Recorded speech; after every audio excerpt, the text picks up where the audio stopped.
ಥರ time table ಹಾಕ್ಕೊಳ್ಳಿ ಅಂತ ಹೇಳಿದ್ದೆ. ಸೊ ಮತ್ತು ಯಾವ್ಯಾವ ಕ್ವಶನ್ ಪೇಪರಲ್ಲಿ ಎಷ್ಟೆಷ್ಟು ಪ್ರಶ್ನೆಗಳು ಬಂದಿದ್ದಾವೆ ಅಂತ ಕೂಡ ನಾನು ಆಲ್ರೆಡಿ ಹೇಳಿದ್ದೀನಿ. ಈಗ ನೇರವಾಗಿ ಇಲ್ಲಿ ಪ್ಯಾಟರ್ನ್ ಯಾವ ಥರ ಇರುತ್ತೆ ಅಂದರೆ, ಮೇಲ್ಗಡೆ ಈ ಒಂದು ಪ್ರಶ್ನೆ ಯಾವ ಕ್ವಶನ್ ಪೇಪರಲ್ಲಿ ಬಂದಿತ್ತು. ಸಪೋಸ್ ನೋಡಿ 27/1/2019 ಸಿವಿಲ್ PC GK ಪೇಪರಲ್ಲಿ ಮೊದಲನೇ ಪ್ರಶ್ನೆ ಅಂದ್ರೇನು ಆ ಪ್ರಶ್ನೆ ಬಂದಿತ್ತು. ಸೊ ಅದೇ ಥರ ಪ್ರಶ್ನೆಯನ್ನು ಕನ್ನಡ ಮತ್ತು ಇಂಗ್ಲೀಷ್ ಎರಡರಲ್ಲೂ ಕೊಟ್ಟಿರ್ತೀನಿ, ಆಪ್ಷನ್ಗಳನ್ನು ಕೂಡ ಕನ್ನಡ ಮತ್ತು ಎರಡರಲ್ಲೂ ಕೊಟ್ಟಿರ್ತೀನಿ. ಎಕ್ಸ್ಪ್ಲನೇಷನ್ನ PC ಎಕ್ಸಾಮ್ಗೆ ರೆಡಿ ಆಗ್ತಾ ಇರೋದ್ರಿಂದ ಆದಷ್ಟು ಹೆಚ್ಚಿನ ಕನ್ನಡದಲ್ಲಿ ಮಾತ್ರ ಹೇಳ್ತಾ ಹೋಗ್ತೇನೆ. ಸೊ ಇಂಗ್ಲೀಷಲ್ಲಿ ಬೇಕಿರೋರಿಗೆ ಸೊ ನೋಡ್ಬೋದು, ಅಲ್ಲಿದೆ ಆಲ್ರೆಡಿ ಕ್ವಶನ್. ನಾನು ಮತ್ತೆ ಇಂಗ್ಲೀಷ್ ಕ್ವಶನ್ ಓದಕ್ಕೆ ಹೋಗೋದಿಲ್ಲ ಒಂದು ಕಡೆ. ಸೊ ನೋಡೋಣ ಹಾಗಾದ್ರೆ. ಆರಂಭಿಕ ಚಾಲುಕ್ಯರ ಎರಡನೇ ರಾಜಧಾನಿಯಾಗಿದ್ದ ಬಾದಾಮಿಯನ್ನು ಇಂದಿನ ದಿನಗಳಲ್ಲಿ ಏನೆಂದು ಕರೆಯುತ್ತಿದ್ದರು ಅಲ್ವಾ? ಆರಂಭಿಕ ಚಾಲುಕ್ಯರು ಮತ್ತು ನಂತರದ ಚಾಲುಕ್ಯರು ಅಲ್ವಾ?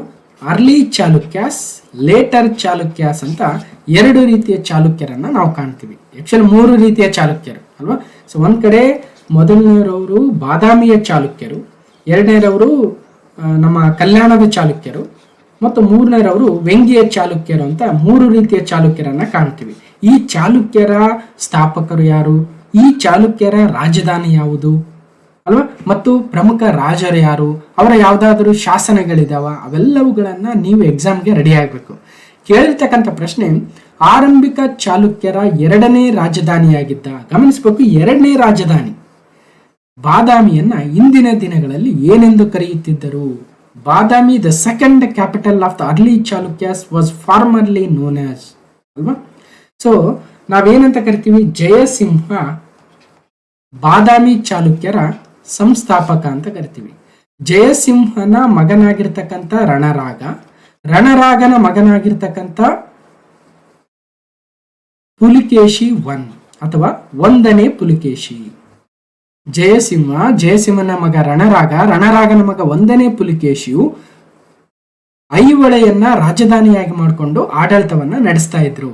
ನಂತರ ಒಂದನೇ ಪುಲಿಕೇಶಿಯು ಬಾದಾಮಿಯನ್ನು ವಶಪಡಿಸಿಕೊಂಡು ಅದನ್ನೇ ತನ್ನ ರಾಜಧಾನಿಯನ್ನಾಗಿ ಮಾಡ್ಕೊಳ್ತಾನೆ ಅಂತ ಬಾದಾಮಿ ಮತ್ತು ಐಹೊಳೆಗಳಲ್ಲಿರ್ತಕ್ಕಂಥ ಶಾಸನಗಳು ಹೇಳ್ತವೆ, ಅದರಲ್ಲೂ ಐಹೊಳೆ ಶಾಸನ. ಓಕೆ, ಹಾಗಾಗಿ ಎರಡನೇ ರಾಜಧಾನಿ ಆಗಿರ್ತಕ್ಕಂಥ ಬಾದಾಮಿಯನ್ನ ಅವತ್ತು ಏನಂತ ಕರಿತಾ ಇದ್ರು, ಬೇಲೂರು, ವಾತಾಪಿ, ಐಹೊಳೆ, ಹಳೆಬೀಡು ಅಂದ್ರೆ ವಾತಾಪಿ ಅಂತ ಕರಿತಾ ಇದ್ರು, ನಮ್ಗೆಲ್ಲ ಗೊತ್ತಿರ್ತಕ್ಕಂಥದ್ದೇ ಅಲ್ವಾ. ಸೊ ಇಷ್ಟ ಆಯ್ತು. ಹೀಗೆ ಕ್ರಿಸ್ತಶಕ 6ನೇ ಶತಮಾನದಲ್ಲಿ ಕರ್ನಾಟಕ ಪ್ರದೇಶದಲ್ಲಿ ಏಳಿಗೆಗೆ ಬಂದಿರತಕ್ಕಂಥವರು ಆರಂಭಿಕ ಚಾಲುಕ್ಯರು. ಬಾಗಲಕೋಟೆ ಜಿಲ್ಲೆಯ ಬಾದಾಮಿ ಅವರ ರಾಜಧಾನಿಯಾಗಿತ್ತು. ಅವರ ಲಾಂಛನ ವರಾಹ. ಬಹಳ ಕಡೆ ಕೇಳ್ತಾರೆ ವರಾಹ ಯಾರ ಲಾಂಛನ ಅಂದ್ರೆ, ಒಂದು ನಮ್ಮ ಬಾದಾಮಿಯ ಚಾಲುಕ್ಯರು, ಮತ್ತೊಂದು ನಮ್ಮ ವಿಜಯನಗರದ ಅರಸರ ಲಾಂಛನವೂ ಕೂಡ ವರಾಹ ಆಗುತ್ತೆ. ಜಯಸಿಂಹ ಇವರ ಮೂಲ ಪುರುಷ ಅಂದ್ರೆ ಆರಂಭಿಕ ಚಾಲುಕ್ಯರ ಅಥವಾ ಬಾದಾಮಿ ಚಾಲುಕ್ಯರ ಸಂಸ್ಥಾಪಕ ಜಯಸಿಂಹ. ಅವನ ಮಗ ರಣರಾಗ, ಹಾಗೆ ರಣರಾಗನ ಮಗ ಒಂದನೇ ಪುಲಿಕೇಶಿ. ಓಕೆ, ಸೊ ಒಂದನೇ ಪುಲಿಕೇಶಿಯ ಮಕ್ಕಳು ಕೀರ್ತಿವರ್ಮ ಮತ್ತು ಮಂಗಳೇಶ. ಹೀಗೆ ಕೀರ್ತಿವರ್ಮ, ಜಯಸಿಂಹ, ಒಂದನೇ ಜಯಸಿಂಹ ಬಾದಾಮಿ ಚಾಲುಕ್ಯರ ಸಂಸ್ಥಾಪಕ, ನಂತರ ರಣರಾಗ, ಆತನ ಮಗ ಒಂದನೇ ಒಂದನೇ ಪುಲಿಕೇಶಿಯ ಮಕ್ಕಳು ಕೀರ್ತಿವರ್ಮ ಮತ್ತು ಮಂಗಳೇಶ. ಹೀಗೆ ಕೀರ್ತಿವರ್ಮನ ಮಗನೇ ಜಗದ್ವಿಖ್ಯಾತ ಎರಡನೇ ಪುಲಿಕೇಶಿ ಅಥವಾ ಇಮ್ಮಡಿ ಪುಲಿಕೇಶಿ. ಇಮ್ಮಡಿ ಪುಲಿಕೇಶಿ ಚಿಕ್ಕವನಿರೋದ್ರಿಂದ ಆತನ ಚಿಕ್ಕಪ್ಪ ಮಂಗಳೇಶ ಆತನನ್ನ ಸಾಕ್ತಾನೆ ಮತ್ತು ರಾಜ್ಯಭಾರವನ್ನ ಮಾಡ್ತಾನೆ. ಸೊ ಇದೆಲ್ಲವೂ ಗೊತ್ತಿರತಕ್ಕಂಥದ್ದೇ. ಹೀಗೆ ಒಟ್ಟಾರೆಯಾಗಿ ಕೇಳಿರ್ತಕ್ಕಂಥ ಪ್ರಶ್ನೆ, ಆರಂಭಿಕ ಚಾಲುಕ್ಯರ ಎರಡನೇ ರಾಜಧಾನಿಯಾಗಿದ್ದ ಬಾದಾಮಿಯನ್ನ ಇಂದಿನ ದಿನಗಳಲ್ಲಿ ವಾತಾಪಿ ಎಂದು ಕರೆಯುತ್ತಿದ್ದರು. ಸೊ ಇಷ್ಟು ಆನ್ಸರು. ಅದಕ್ಕೆ ಹಿಂದೆ ಮುಂದೆ ಸುತ್ತಮುತ್ತ ಏನ್ ತಿಳ್ಕೊಬೇಕು ತಿಳ್ಕೊಂಡ್ವಿ. ಸೊ ಗೊತ್ತಿದ್ರೆ ಮುಂದಕ್ಕೆ ಓಡಿಸಿ. ಓಕೆ, ನಾ ಇಲ್ಲಿ ಎಲ್ಲವನ್ನು ಕೇಳಲೇಬೇಕಂತ ಹೇಳಲ್ಲ, ಯಾಕಂದ್ರೆ ಈ ಒಂದು ವಿಡಿಯೋ ನೋಡ್ತಕ್ಕಂಥವ್ರು ಬಹಳ ಒಂದು ಎಕ್ಸಾಮ್ಗಳಿಗೆ ಪ್ರಿಪೇರ್ ಆಗ್ತಕ್ಕಂಥವ್ರು ಎಲ್ಲ ನೋಡ್ತಾ ಇರ್ತೀರಿ. ನನಗೆ ಗೊತ್ತಿದೆ, ನನ್ನ ವಿಡಿಯೋ ನೋಡ್ತಕ್ಕಂಥವ್ರು PC ಇಂದ ಬೇರೆ ಬೇರೆ KS ಲೆವೆಲ್ ವರೆಗೂ ನೋಡ್ತಾ ಇರ್ತೀರಿ. ಓಕೆ, ಸೊ ಯಾರಿಗೆ ಎಷ್ಟು ಬೇಕು ಅಷ್ಟು ನೋಡಿ ಮುಂದಕ್ಕೆ ಓಡಿಸಿ ಅಲ್ವಾ. ಸೊ ಅದು ಸಜೆಷನ್ ಇದ್ದೇ ಇರುತ್ತೆ, ಯೂಟ್ಯೂಬ್ ಎಲ್ಲ ಆಪ್ಷನ್ ಇದ್ದೇ ಇದೆ. ಓಕೆ, ನೆಕ್ಸ್ಟ್ ಹೋಗೋಣ. ಗಿವ್ ದ ಕ್ರೊನಾಲಜಿಕಲ್ ಆರ್ಡರ್ ಅಂದ್ರೆ ಕಾಲಾನುಕ್ರಮಣವನ್ನ ನೀಡಿರಿ. ಕೆಳಗೆ ಹೆಸರಿಸ್ತಕ್ಕಂಥ ಗುಪ್ತ ರಾಜರ ಕಾಲಾನುಕ್ರಮಣೆಯನ್ನ ಬರೀರಿ ಅಥವಾ ನೀಡಿರಿ ಅಂತ ಕೊಟ್ಟಿರ್ತಕ್ಕಂಥವ್ರು ಸ್ಕಂದಗುಪ್ತ, ಸಮುದ್ರಗುಪ್ತ, ಚಂದ್ರಗುಪ್ತ 1, ಚಂದ್ರಗುಪ್ತ 2, ಕುಮಾರಗುಪ್ತ 1. ಇವರ ಕ್ರೊನಲಾಜಿಕಲ್ ಆರ್ಡರ್ ಗೊತ್ತಿರಬೇಕು. ಅಂದ್ರೆ ಈಗ ಹೆಂಗೆ ನಾವು ನೋಡಿ, ಜಯಸಿಂಹ 1ನೇ ಜಯಸಿಂಹನ ಮಗ ರಣರಾಗನ ಮಗ 1ನೇ ಪುಲಿಕೇಶಿ, 1ನೇ ಪುಲಿಕೇಶಿಯ ಮಗ ಕೀರ್ತಿವರ್ಮ ಮತ್ತು ಮಂಗಳೇಶರು, ಕೀರ್ತಿವರ್ಮನ ಮಗ ಇಮ್ಮಡಿ ಪುಲಿಕೇಶಿ ಅಂತ ಯಾವ ರೀತಿಯಾಗಿ ನಾವು ಹೈರಾರ್ಕಿಯನ್ನು ನೋಡ್ತೀವಿ, ಇದೇ ತರ ಅವ್ರನ್ನ ಕೊಟ್ಟರೆ ನಾವು ಫಸ್ಟ್ ಯಾರು ಬಂದ್ರು ನೆಕ್ಸ್ಟ್ ಯಾರು ಬಂದ್ರು ಅಂತ ಬರೀಬಹುದಲ್ವಾ. ಅದೇ ರೀತಿಯಾಗಿ ಗುಪ್ತ ಕಾಲದಲ್ಲೂ ಕೂಡ ಮೊದಲು ಯಾರು ಬಂದ್ರು ನಂತರ ಯಾರು ಬಂದ್ರು ಅಂತಕ್ಕಂಥ ಕ್ರೊನಲಾಜಿಕಲ್ ಆರ್ಡರ್ ಗೊತ್ತಿರಬೇಕು. ಕಾಲಾನುಕ್ರಮಣದಲ್ಲಿ ಬರೆಯಿರಿ ಅಂತ ಕೇಳ್ತಾರೆ.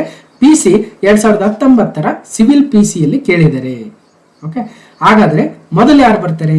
ಸೊ 1ನೇ ಚಂದ್ರಗುಪ್ತ, 1ನೇ ಚಂದ್ರಗುಪ್ತನ ಮಗ ಸಮುದ್ರಗುಪ್ತನ ನಂತರ ಚಂದ್ರಗುಪ್ತ, 2ನೇ ಚಂದ್ರಗುಪ್ತ, 2ನೇ ಚಂದ್ರಗುಪ್ತ ನಂತರ ಕುಮಾರಗುಪ್ತ ನಂತರ ಸ್ಕಂದಗುಪ್ತ. ಹಾಗಾಗಿ ಸರಿಯಾದ ಉತ್ತರ ಮೊದಲು 3, ಅದಾದ್ಮೇಲೆ 2, ಅದಾದ್ಮೇಲೆ 4, ಅದಾದ್ಮೇಲೆ 5, 1, 3, 2, 4, 5, 1. ಓಕೆ, ಹೀಗೆ ಗುಪ್ತರನ್ನ ತೆಗೆದುಕೊಂಡಾಗ ಅವರ ವಂಶದ ಸ್ಥಾಪಕನನ್ನ ಶ್ರೀಗುಪ್ತ ಅಂತ ಕರಿತೀವಿ. ಓಕೆ, ಶ್ರೀಗುಪ್ತನು ಗುಪ್ತ ವಂಶದ ಸ್ಥಾಪಕನಾಗ್ತಾನೆ. ಈತನ ಮಗನೇ ಘಟೋತ್ಕಚ ಗುಪ್ತ. ಓಕೆ, ಕ್ರಿಸ್ತ ಶಕ 320ರಲ್ಲಿ ಮೊದಲನೇ ಚಂದ್ರಗುಪ್ತನ ಸಿಂಹಾಸನಾರೋಹಣದೊಂದಿಗೆ ಗುಪ್ತ ಶಕೆ ಆರಂಭವಾಯಿತು. ಅಂದ್ರೆ ಇಲ್ಲಿ ಗಮನಿಸಬೇಕು, ಕೊಟ್ಟಿರ್ತಕ್ಕಂಥವುಗಳಲ್ಲಿ ಚಂದ್ರಗುಪ್ತ, ಮೊದಲನೇ ಚಂದ್ರಗುಪ್ತನೇ ಮೊದಲು ಬರ್ತಾನೆ ಅಂದಂಗೆ ಆಯ್ತು. ಓಕೆ, ಹೀಗೆ ಶ್ರೀಗುಪ್ತನ ನಂತರ ಘಟೋತ್ಕಚ ಗುಪ್ತ, ಅವನ ನಂತರ ಮೊದಲನೇ ಚಂದ್ರಗುಪ್ತನ ನಂತರ ಆತನ ಮಗ ಸಮುದ್ರಗುಪ್ತನ ನಂತರ ಆತನ ಮಗ 2ನೇ ಚಂದ್ರಗುಪ್ತ, ನಂತರ ಕುಮಾರಗುಪ್ತ, ನಂತರ ಸ್ಕಂದಗುಪ್ತ. ಹೀಗೆ ಕೊಟ್ಟಿರ್ತಕ್ಕಂಥವುಗಳಲ್ಲಿ ಮೊದಲನೇ ಚಂದ್ರಗುಪ್ತ ಮೊದಲು ಬರಬೇಕು. ಸೊ ಹಾಗಾಗಿ 3, ನಂತರ ಸಮುದ್ರಗುಪ್ತ ಆತನ ಮಗ, ನಂತರ ಆತನ ಮಗ 2ನೇ ಚಂದ್ರಗುಪ್ತ, ಆತನ ಮಗ ಕುಮಾರಗುಪ್ತ, ಆತನ ಮಗ ಸ್ಕಂದಗುಪ್ತ. 3, 2, 4, 5, 1. ಗುಪ್ತರ ಮೇಲೆ ಒಂದ್ ಸ್ವಲ್ಪ ನೋಡ್ಕೊಂಡು ಹೋಗಿ. ಪಾಟಲಿಪುತ್ರ ಅವರ ರಾಜಧಾನಿಯಾಗಿತ್ತು. ಸಮುದ್ರಗುಪ್ತನನ್ನ ಏನಂತ ಕರಿತೀವಿ ಅಲ್ವಾ? ಸೊ ಗೊತ್ತಿದೆ, ನಾನು ಆಲ್ರೆಡಿ ಇದ್ರ ಮೇಲೆ ಸೆಪರೇಟ್ ಪಾಠಗಳನ್ನ ಮಾಡಿದ್ದೀನಿ. ಓಕೆ, ಹೋಗಿ ನೋಡ್ಬೋದು. ಕ್ವಶನ್ ನಂಬರ್ 3, ಚಂದ್ರಗುಪ್ತ ಮೌರ್ಯನ ಪ್ರಧಾನಮಂತ್ರಿ ಯಾರಾಗಿದ್ದರು? Who was prime minister of Chandragupta Maurya? Rudradaman, Kautilya, Vishnugopa, Megasthenes. ಅಂದ್ರೆ ಕೌಟಿಲ್ಯ, ಚಾಣಕ್ಯನೆಂದು ಕರೆಯುವ ಕೌಟಿಲ್ಯನು ಅರ್ಥಶಾಸ್ತ್ರದ ಕರ್ತೃ ಸಹಿತ ಸಾರ್ವಜನಿಕ ಆಡಳಿತಕ್ಕೆ ಸಂಬಂಧಿಸಿರ್ತಕ್ಕಂಥ ಒಂದು ಅತ್ಯದ್ಭುತವಾಗಿರ್ತಕ್ಕಂಥ ಜೀವನ ಮೌಲ್ಯಗಳನ್ನು ಹೊಂದಿರತಕ್ಕಂಥ ಕೃತಿಯನ್ನ, ಅರ್ಥಶಾಸ್ತ್ರವನ್ನ ಕೌಟಿಲ್ಯ ಬರಿತಾನೆ. ಹೀಗೆ ಕೌಟಿಲ್ಯನು ಚಂದ್ರಗುಪ್ತನನ್ನ ಕರೆದುಕೊಂಡು ಹೋಗಿ ಆತನಿಗೆ ವಿದ್ಯಾಭ್ಯಾಸವನ್ನು ನೀಡಿ ನಂತರ ಆತನಿಂದ ಮೌರ್ಯ ಸಾಮ್ರಾಜ್ಯವನ್ನು ಸ್ಥಾಪಿಸ್ತಾನೆ ಅಂತ ಏನು ಇತಿಹಾಸ ಹೇಳುತ್ತೆ. ಹಾಗಾಗಿ ಚಂದ್ರಗುಪ್ತ ಮೌರ್ಯನ ಪ್ರಧಾನಮಂತ್ರಿ ಕೌಟಿಲ್ಯನಾಗಿದ್ದನು. ಮೌರ್ಯರ ಇತಿಹಾಸವನ್ನು ತಿಳಿಯಲು ನಮಗೆ ಸಹಾಯಕವಾಗಿರ್ತಕ್ಕಂಥ ಪ್ರಮುಖ ಆಧಾರಗಳೆಂದರೆ ಕೌಟಿಲ್ಯನ ಅರ್ಥಶಾಸ್ತ್ರ, ಮೆಗಸ್ತಾನಿಸನ ಇಂಡಿಕಾ, ವಿಶಾಖದತ್ತನ ಮುದ್ರಾ ರಾಕ್ಷಸ, ಅಶೋಕನ ಶಾಸನಗಳು, ಸ್ಮಾರಕಗಳು ಮತ್ತು ಸಿಲೋನಿನ ಅಂದ್ರೆ ಶ್ರೀಲಂಕಾದ ಕೃತಿಗಳಾಗಿರ್ತಕ್ಕಂಥ ದೀಪವಂಶ ಮತ್ತು ಮಹಾವಂಶಗಳು. ಇಲ್ಲೇನು ನಾನು ಮಾತಾಡ್ತೀನಿ ಅದೆಲ್ಲವೂ ಕೂಡ ನಿಮಗೆ ವೆರಿ ವೆರಿ ಇಂಪಾರ್ಟೆಂಟ್ ಆಗುತ್ತೆ. ಓಕೆ, ಸೊ ಯಾಕೆ ಇಂಪಾರ್ಟೆಂಟ್ ಆಗುತ್ತೆ ಅಂದ್ರೆ ಇವೆಲ್ಲವುಗಳನ್ನ ಎಕ್ಸಾಮ್ ಅಲ್ಲಿ ಒಂದಲ್ಲ ಒಂದು ಬಾರಿ ಕೇಳಿದ್ದಾರೆ, ಅದಕ್ಕೋಸ್ಕರ. ಓಕೆ, ಸರಿ.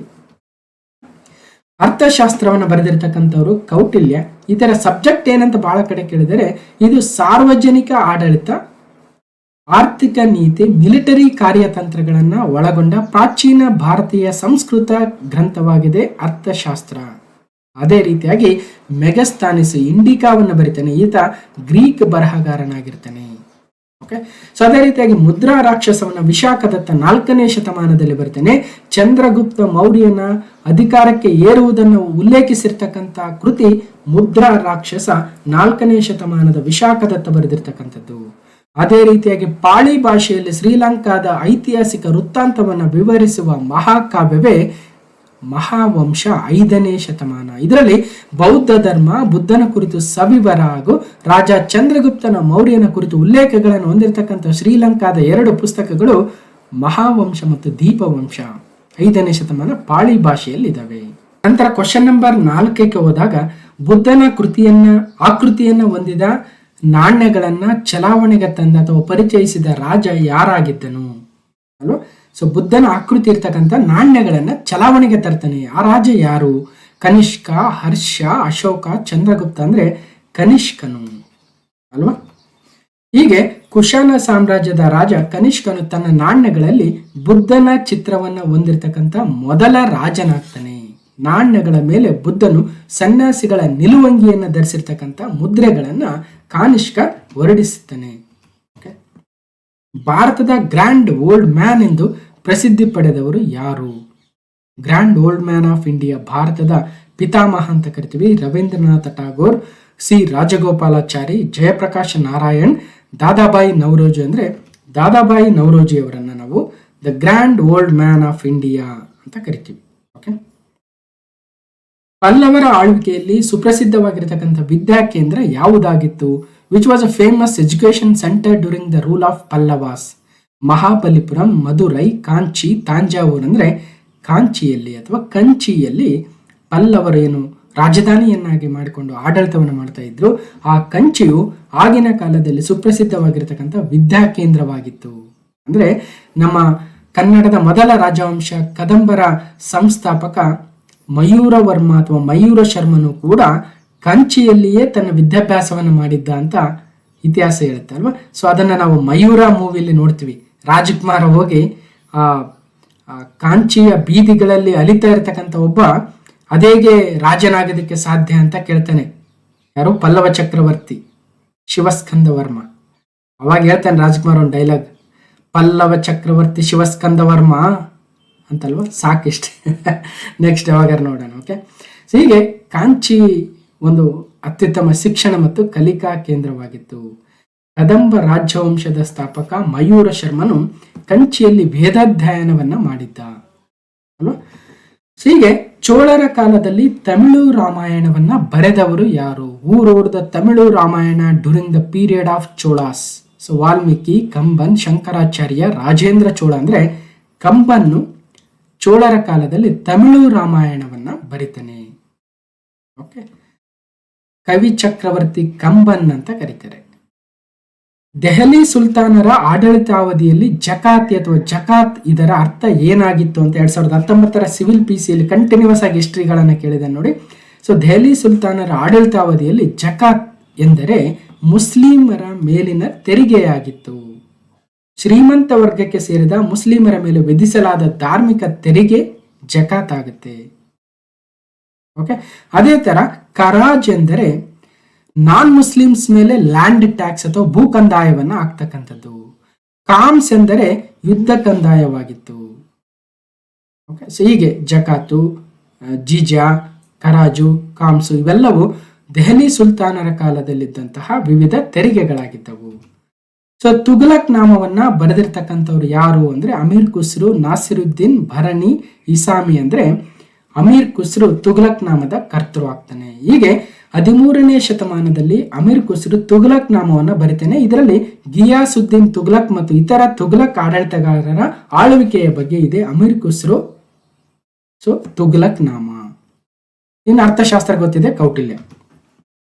ಇದೇ ತರ ತುಘಲಕ್ ನಾಮ ಯಾವ ತರ ಇದೆಯೋ ಅದೇ ತರ ಮೊಘಲ್ ವಂಶದ ಸ್ಥಾಪಕ ಬಾಬರನು ತನ್ನ ಒಂದು ಕೃತಿಯನ್ನ, ತನ್ನ ಒಂದು ಜೀವನ ಚರಿತ್ರೆಯನ್ನ ಬಾಬರ್ ನಾಮ ಅಂತ ಬರಿತಾನೆ. ಇದನ್ನು ಬಾಬರನು ತನ್ನ ಮಾತೃಭಾಷೆ ಚಗತೈ ತುರ್ಕಿನಲ್ಲಿ ಬರಿತಾನೆ.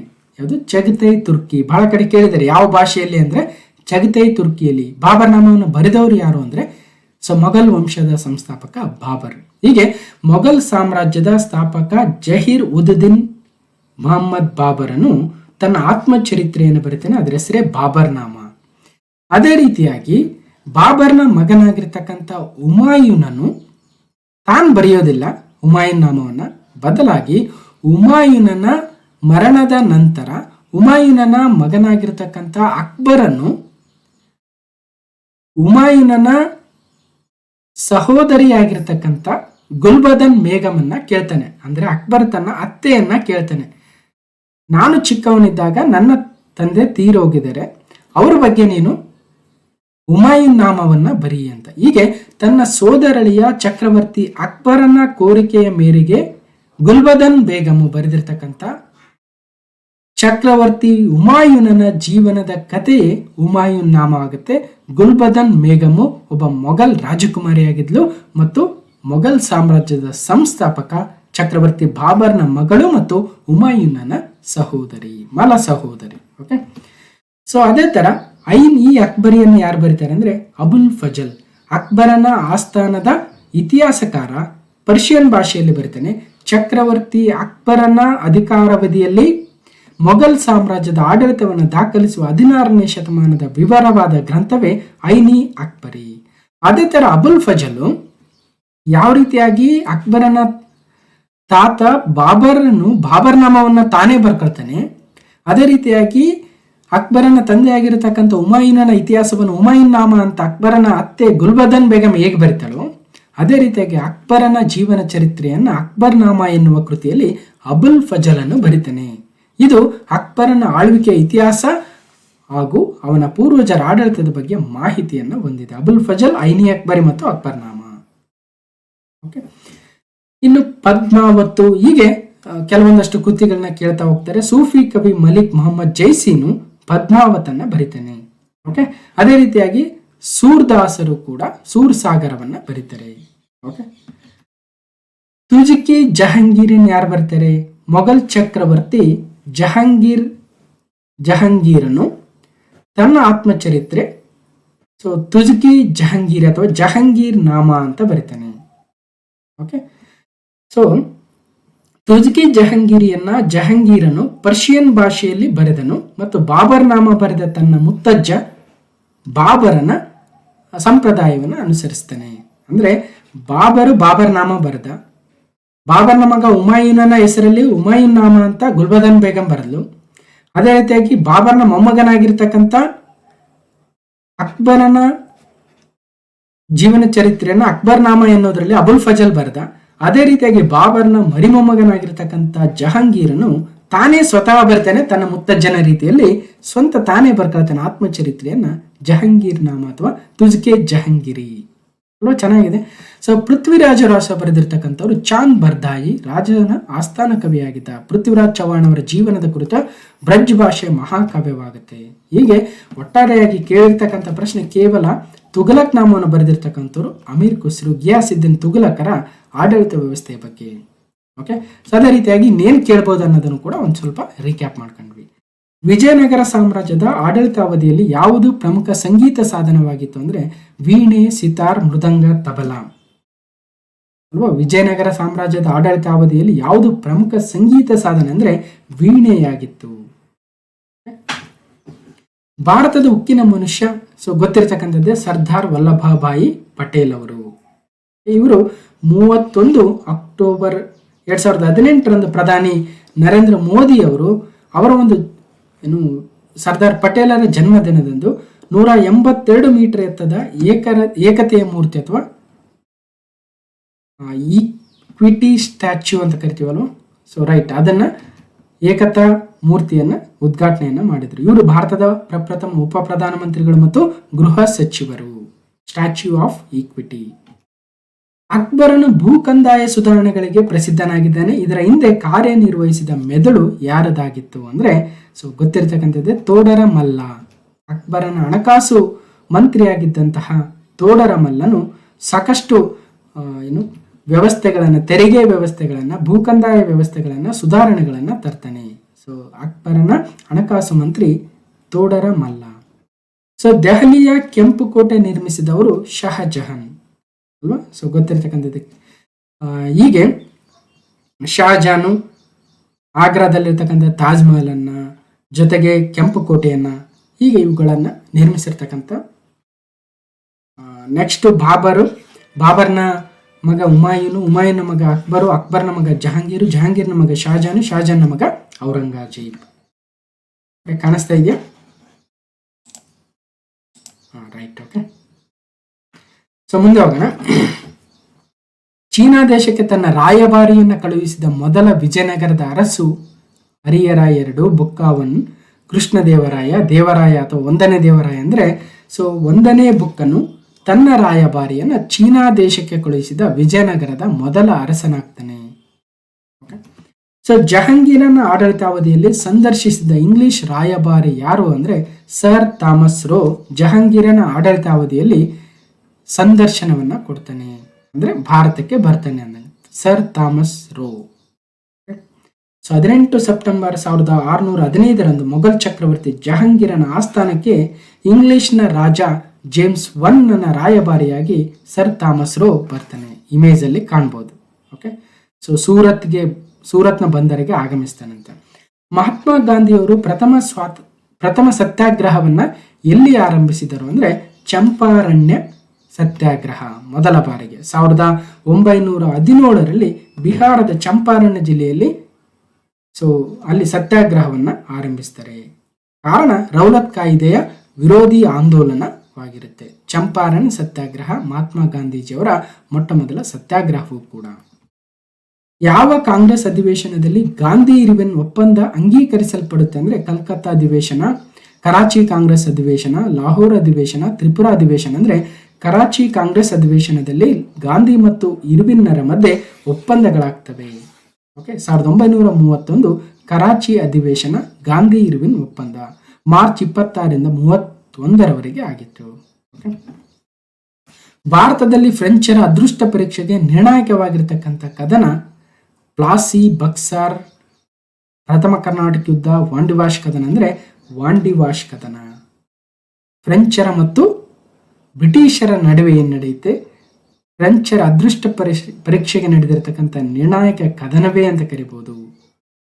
ವಂದವಾಸಿ ಅಥವಾ ವಾಂಡಿವಾಶ್ ಅಂತ ಕರಿತೀವಿ. 1757 ಪ್ಲಾಸಿ ಕದನವಾದರೆ 1760 ವಾಂಡಿವಾಶ್ ಕದನ, 1764 ಬಕ್ಸಾರ್ ಕದನ. ಇವು ಕೆಲವೊಂದು ಇಂಪಾರ್ಟೆಂಟ್ ಅಲ್ವಾ, ಗೊತ್ತಿರುತ್ತೆ, ಆಲ್ಮೋಸ್ಟ್ ಓದಿರ್ತೀರ. ಓಕೆ, ಇನ್ನು ಜನವರಿ 22, 1760 ಫ್ರೆಂಚ್ ಸೇನೆ ಕಾಮ್ಟೆ ಡಿ ಲಾಲಿ ಮುಂದಾಳತ್ವದಲ್ಲಿ ಮತ್ತು ಬ್ರಿಟಿಷರ ಸೇನೆ ಸರ್ ಐರ್ಕೂಟ್ ಅವರ ಮುಂದಾಳತ್ವದಲ್ಲಿ ವಾಂಡಿವಾಶ್, ಇವತ್ತಿನ ತಮಿಳುನಾಡಿನ ವಂದವಾಸಿ ಅಥವಾ ವಾಂಡಿವಾಶ್ ಅಲ್ಲಿ ಕದನ ನಡೆಯುತ್ತೆ.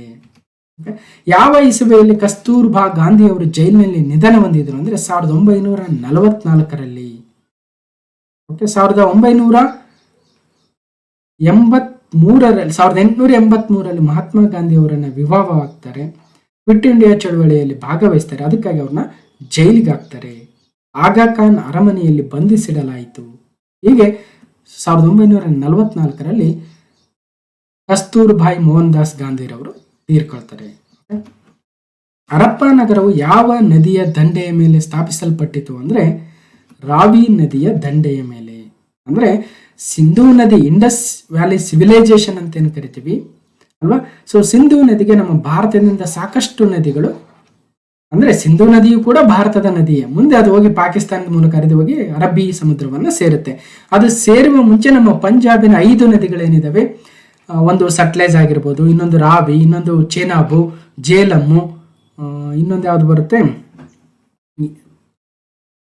ಜೇಲಂ. ಓಕೆ, ಹೀಗೆ 5 ನದಿಗಳಲ್ಲಿ ಒಂದು ರಾವಿ ನದಿ. ರಾವಿ ನದಿಯ ದಂಡೆಯ ಮೇಲೆ ಸಟ್ಲೇಜ್, ಬಿಯಾಸ್, ರೈಟ್, ಬಿಯಾಸ್, ರಾವಿ, ಚೆನಾಬ್, ಜೇಲಂ ಮತ್ತು ರಾವಿ, ಇವು 5 ನದಿಗಳು ಪಂಜಾಬಲ್ಲಿ ಇರ್ತವೆ. ಮುಂದೆ ಹೋಗಿ ಇಂಡಸ್ ರಿವರ್ ಅನ್ನು ಅಥವಾ ನಮ್ಮ ಸಿಂಧೂ ನದಿಯನ್ನ ಸೇರ್ತವೆ ಅಲ್ವಾ. ಇವು ಎಲ್ಲವೂ ಎಡದಂಡೆಯ ನದಿಗಳಾಗ್ತವೆ. ಸೊ ಈ ಒಂದು ಉಪನದಿಯಾಗಿರ್ತಕ್ಕಂಥ ರಾವಿ ನದಿಯ ದಂಡೆಯ ಮೇಲೆ ಹರಪ್ಪ ನಗರವನ್ನ ಕಾಣಬಹುದು. Harappa the Indus valley civilisation. ಸಂಗೀತಕ್ಕೆ ಸಂಬಂಧಿಸಿದಂತೆ ಇರ್ತಕ್ಕಂಥ ವೇದ ಯಾವುದು? ಅಥರ್ವ ವೇದ, ಋಗ್ವೇದ, ಸಾಮವೇದ, ಯಜುರ್ವೇದ. ಅಂದ್ರೆ ಸಂಗೀತಕ್ಕೆ ಸಂಬಂಧಿಸಿರ್ತಕ್ಕಂಥದ್ದು ಸಾಮವೇದ, ರೈಟ್. ಸಾಮವೇದ ಮ್ಯೂಸಿಕ್ಕು, ಅಥರ್ವ ವೇದ ಆಯುರ್ವೇದ ಅಥವಾ ಸೈನ್ಸ್ ಆಫ್ ಲೈಫ್ ಅಂತ ಕರಿತೀವಿ, ಯಜುರ್ವೇದ ಆರ್ಕಿಟೆಕ್ಚರ್ಗೆ, ಇನ್ನು ಋಗ್ವೇದ ಬಹಳ ಹಳೆಯ ವೇದ ಮತ್ತು ಧನುರ್ವೇದ ಅಂತ ಕರಿತೀವಿ, ಅಂದ್ರೆ ಬಿಲ್ಲು ಏನು ಇದೆಯಲ್ಲ, ಬಿಲ್ ವಿದ್ಯೆಗೆ ಸಂಬಂಧಿಸಿರ್ತಕ್ಕಂಥ ವೇದವಾಗುತ್ತೆ. ನೆಕ್ಸ್ಟ್, ಬಸದಿ ಧಾರ್ಮಿಕ ಶಬ್ದವು ಯಾವುದರೊಂದಿಗೆ ನಂಟನ್ನು ಹೊಂದಿದೆ? ಬಸದಿಗಳು ಅಂತ ಕರಿತೀವಿ. ಯಾವುದು ಬಸದಿಗಳು ಅಂದ್ರೆ ಗೊತ್ತಿದೆ, ಜೈನ ಧರ್ಮದ ಬಸದಿಗಳು. ಓಕೆ, ಕರ್ನಾಟಕದಲ್ಲಿ ಸಾಕಷ್ಟು ಬಸದಿಗಳನ್ನ ಕಾಣಬಹುದು. ಅದರಲ್ಲೂ ವಿಶೇಷವಾಗಿ 1000 ಪಿಲ್ಲರ್ ಟೆಂಪಲ್ ಮೂಡಬಿದ್ರಿಯ 1000 ಕಂಬಗಳ ಬಸದಿ ಅಂತ ಏನ್ ಕೇಳಿರ್ತಲ್ವ ಅದು. ಸಂಗಮ್ ಕಾಲ ಎಂಬಲ್ಲಿ ಸಂಗಮ್ ಎಂಬುದು ಈ ಅರ್ಥವನ್ನ ಕೊಡುತ್ತದೆ. ಸಂಗಮ್ ಕಾಲ, ಸಂಗಮೇಜ್ ಅಂತ ಕರಿತೀವಿ ಅಲ್ವಾ. ಸೊ ಸುಮಾರು 3, 4, 5ನೇ ಶತಮಾನದಲ್ಲಿ ಕಂಚಿ, ಪಲ್ಲವರು, ಆ ಟೈಮಲ್ಲಿ ಏನು ತಮಿಳು ಸಾಹಿತಿಗಳಿದ್ರು, ಆ ಸಾಹಿತಿಗಳು ಮಾಡ್ಕೊಂಡಿರ್ತಕ್ಕಂಥ ಒಂದು ಸಂಘವನ್ನು ನಾವು ಸಂಗಮ್ ಕಾಲ ಅಂತೀವಿ ಅಲ್ವಾ. ತಿರುಕ್ಕುರಳ್, ತಿರುವಳ್ಳವರು ಬರೆದಿರ್ತಕ್ಕಂಥದ್ದು, ಮಣಿಮೇಗಲೈ, ಸೊ ಇಂತಹ ಅತ್ಯುನ್ನತವಾಗಿರ್ತಕ್ಕಂಥ ಕೃತಿಗಳನ್ನು ಹೊರತಂದಿರ್ತಕ್ಕಂಥ ಒಂದು ತಮಿಳು ಸಾಹಿತ್ಯದ ಮೇರು ಕಾಲ ಅಂದರೆ ಸಂಗಮ್ ಕಾಲ ಆಗುತ್ತೆ. ಹಾಗಾಗಿ ತಮಿಳು ಲೇಖಕರ ಸಭೆಯೇ 4ನೇ ಆಪ್ಷನ್ ಸರಿಯಾಗುತ್ತೆ. ಸಂಗಮ್ ಕಾಲ ಎಂಬಲ್ಲಿ ಸಂಗಮ್ ಎಂಬುದು ತಮಿಳು ಲೇಖಕರ ಸಭೆಗೆ ಇದೆ. ಓಕೆ, ಪಾಂಡ್ಯ, ಚೇರ ಮತ್ತು ಚೋಳ ಹಾಗೂ ಪಲ್ಲವರ ಕಾಲದಲ್ಲಿದ್ದಂತಹ, ಪಲ್ಲವರಿಗಿಂತಲೂ ಹಿಂದೆ ಅನ್ಬೋದು ಪಾಂಡ್ಯ, ಚೇರ, ಸೊ ಹಾಗೆ ಸ್ವಲ್ಪ ಬಹಳ ಹಿಂದಿನ ಕಾಲದಲ್ಲಿ. ಓಕೆ, ಪಾಂಡ್ಯ, ಚೋಳ, ಚೇರರ ಕಾಲದಲ್ಲಿ ನಾವು ಸಂಗಮ್ ಮೇಜನ್ನು ನೋಡ್ತೀವಿ, ಸಂಗಮ್ ಲಿಟ್ರೇಚರ್ ಅಂತ ಕರಿತೀವಿ. ಸೊ ಇವುಗಳಲ್ಲಿ ಯಾವುದು ನಿಜ ಅಂದರೆ which of the following is true? ಬೌದ್ಧ ಧರ್ಮದ ಸ್ಥಾಪಕರು ಗೌತಮ ಬುದ್ಧ, ನಿಜವಾಗಿದೆ. ಜೈನ ಧರ್ಮದ ಸಂಸ್ಥಾಪಕರು ಮಹಾವೀರ ಅಂದರೆ ತಪ್ಪಾಗುತ್ತೆ. ಯಾಕಂದರೆ ಜೈನ ಧರ್ಮದ ಸ್ಥಾಪಕ ಋಷಭನಾಥ ಅಲ್ವಾ. ಅದಾದ ನಂತರ ಈತ ಮೊದಲನೇ ತೀರ್ಥಂಕರನಾದರೆ 24ನೇ ತೀರ್ಥಂಕರ ಮಹಾವೀರ ಅಲ್ವಾ. ಸೊ ಹಾಗಾಗಿ ಕೇವಲ 1ನೇ ಆಪ್ಷನ್ ಸರಿಯಾಗುತ್ತೆ. ಬೌದ್ಧ ಧರ್ಮದ ಸ್ಥಾಪಕ ಗೌತಮ ಬುದ್ಧನಾಗ್ತಾನೆ. ಬೌದ್ಧ ಧರ್ಮದ ಸ್ಥಾಪಕ ಗೌತಮ ಬುದ್ಧ. ಓಕೆ, ಇನ್ನು ಜೈನ ಧರ್ಮದ ಸ್ಥಾಪಕ ಮೊದಲ ತೀರ್ಥಂಕರ ಋಷಭನಾಥ, 23ನೇ ತೀರ್ಥಂಕರ ಪಾರ್ಶ್ವನಾಥ, 24ನೇ ತೀರ್ಥಂಕರ ಮಹಾವೀರ. 1857ರ ದಂಗೆ ನಡೆಯಿತಲ್ವ, ಆಗ ಲಕ್ನೋದಲ್ಲಿ ನಡೆದಿರ್ತಕ್ಕಂಥ ದಂಗೆಯ ನಾಯಕ ಯಾರು? ಹೀಗೆ 1857 ನಮ್ಮ ಭಾರತದ ಪ್ರಥಮ ಸ್ವಾತಂತ್ರ್ಯ ಸಂಗ್ರಾಮ ಅಂತ ಏನು ಕರಿತೀವಿ. ಆ ಸಂದರ್ಭದಲ್ಲಿ ಬೇರೆ ಬೇರೆ ಪ್ರದೇಶದಿಂದ ಒಂದಷ್ಟು ಮುಖ್ಯಸ್ಥರ ದಂಗೆಯನ್ನ ನಡೆಸ್ಕೊಡ್ತಾರೆ, ನಾಯಕರಾಗಿರ್ತಾರೆ. ಆ ಯಾವ ನಗರದ ನಾಯಕರು ಯಾರು ಅಂತ ಕೇಳ್ತಕ್ಕಂಥದ್ದನ್ನು ನಾವು ಬಹಳ ಕಡೆ ನೋಡ್ತಾ ಇದ್ವಿ. ಹಾಗಾದ್ರೆ ಇಲ್ಲಿ ಕೇಳಿರ್ತಕ್ಕಂಥದ್ದು ಲಕ್ನೋದಲ್ಲಿ ಏನು ಸ್ಟಾರ್ಟ್ ಆಯ್ತಲ್ವ ದಂಗೆ, ಅದರ ನಾಯಕರು ಯಾರು ಅಂತ ಕೇಳಿದರೆ ಸರಿಯಾದ ಉತ್ತರ ತಾತಾ ಟೋಪಿ, ಮೌಲ್ವಿ ಅಹಮದುಲ್ಲಾ ಶಾ, ಬಿರ್ಜಿಸ್ ಖಾದರ್ ಮತ್ತು ಬೇಗಂ ಹಜರತ್ ಮಹಲ್. ಅಂದರೆ ಸರಿಯಾದ ಉತ್ತರ ಬೇಗಂ ಹಜರತ್ ಮಹಲ್ ಲಕ್ನೋದಲ್ಲಿ ಮುಂದುವರಿಸ್ತಾಳೆ. ಓಕೆ, ಇವಳು ಆವದ್ನ ನವಾಬ ವಾಜಿ ಶಾ ಅಲಿ ಶಾ ಅವರ ಪತ್ನಿ ಆಗಿರ್ತಾಳೆ. ಓಕೆ, ಅವಳು ತನ್ನ 11 ವರ್ಷದ ಮಗ ಬಿರ್ಜಿಸ್ ಖಾದರ್ ಪರವಾಗಿ ಆಳ್ವಿಕೆಯನ್ನು ನಡೆಸ್ತಾಳೆ. ಲಕ್ನೋದಲ್ಲಿ 1857ರ ದಂಗೆಯನ್ನು ಮುನ್ನಡೆಸ್ತಾಳೆ. ಹೀಗೆ ಬೇಗಂ ಹಜರತ್ ಮಹಲ್ ಅವಧ್ನ ನವಾಬ ವಾಜಿದ್ ಅಲಿ ಶಾನ ಪತ್ನಿ ಆಗಿರ್ತಾಳೆ. ಅದೇ ರೀತಿಯಾಗಿ ಡೆಲ್ಲಿಯಿಂದ ಬಹದ್ದೂರ್ ಶಾ ಜಾಫರ್ ಮತ್ತು ಬಾಕು ಸಿಂಗ್, ಕಾನ್ಪುರದಿಂದ ನಾನಾ ಸಾಹೇಬ್, ಲಕ್ನೋದಿಂದ ಬೇಗಂ ಹಜರತ್ ಮಹಲ್ ಮತ್ತು ಆಕೆಯ ಮಗ ಬಿರ್ಜಿಸ್ ಖಾದರ್, ಝಾನ್ಸಿಯಿಂದ ಲಕ್ಷ್ಮೀಬಾಯಿ. ಹೀಗೆ ಕೆಲವೊಂದು ಇಂಪಾರ್ಟೆಂಟ್ ಆಗಿರ್ತಕ್ಕಂಥವನ್ನ ನೆನ್ಪಿಡಿ. ಓಕೆ,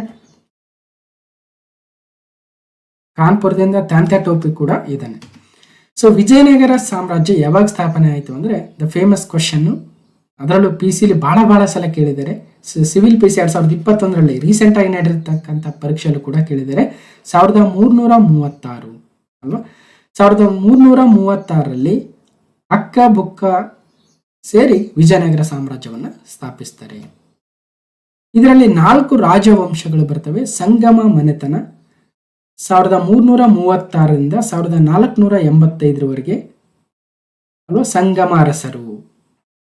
ನೆಕ್ಸ್ಟ್ ಸಾಳುವ ಮನೆತನ, ತುಳವ ಮನೆತನ, ಅರಬೀಡು ಮನೆತನ. ಹೀಗೆ ಶ್ರೀಕೃಷ್ಣ ದೇವರಾಯ ಬರೋದು ಯಾವ ಮನೆತನದಲ್ಲಿ ಅಂತ ಕೇಳಿರ್ತಕ್ಕಂಥ ನೋಡ್ತೀವಿ. ತುಳವ ಅರಸರಲ್ಲಿ ಕೃಷ್ಣದೇವರಾಯ ಬರ್ತಾನೆ.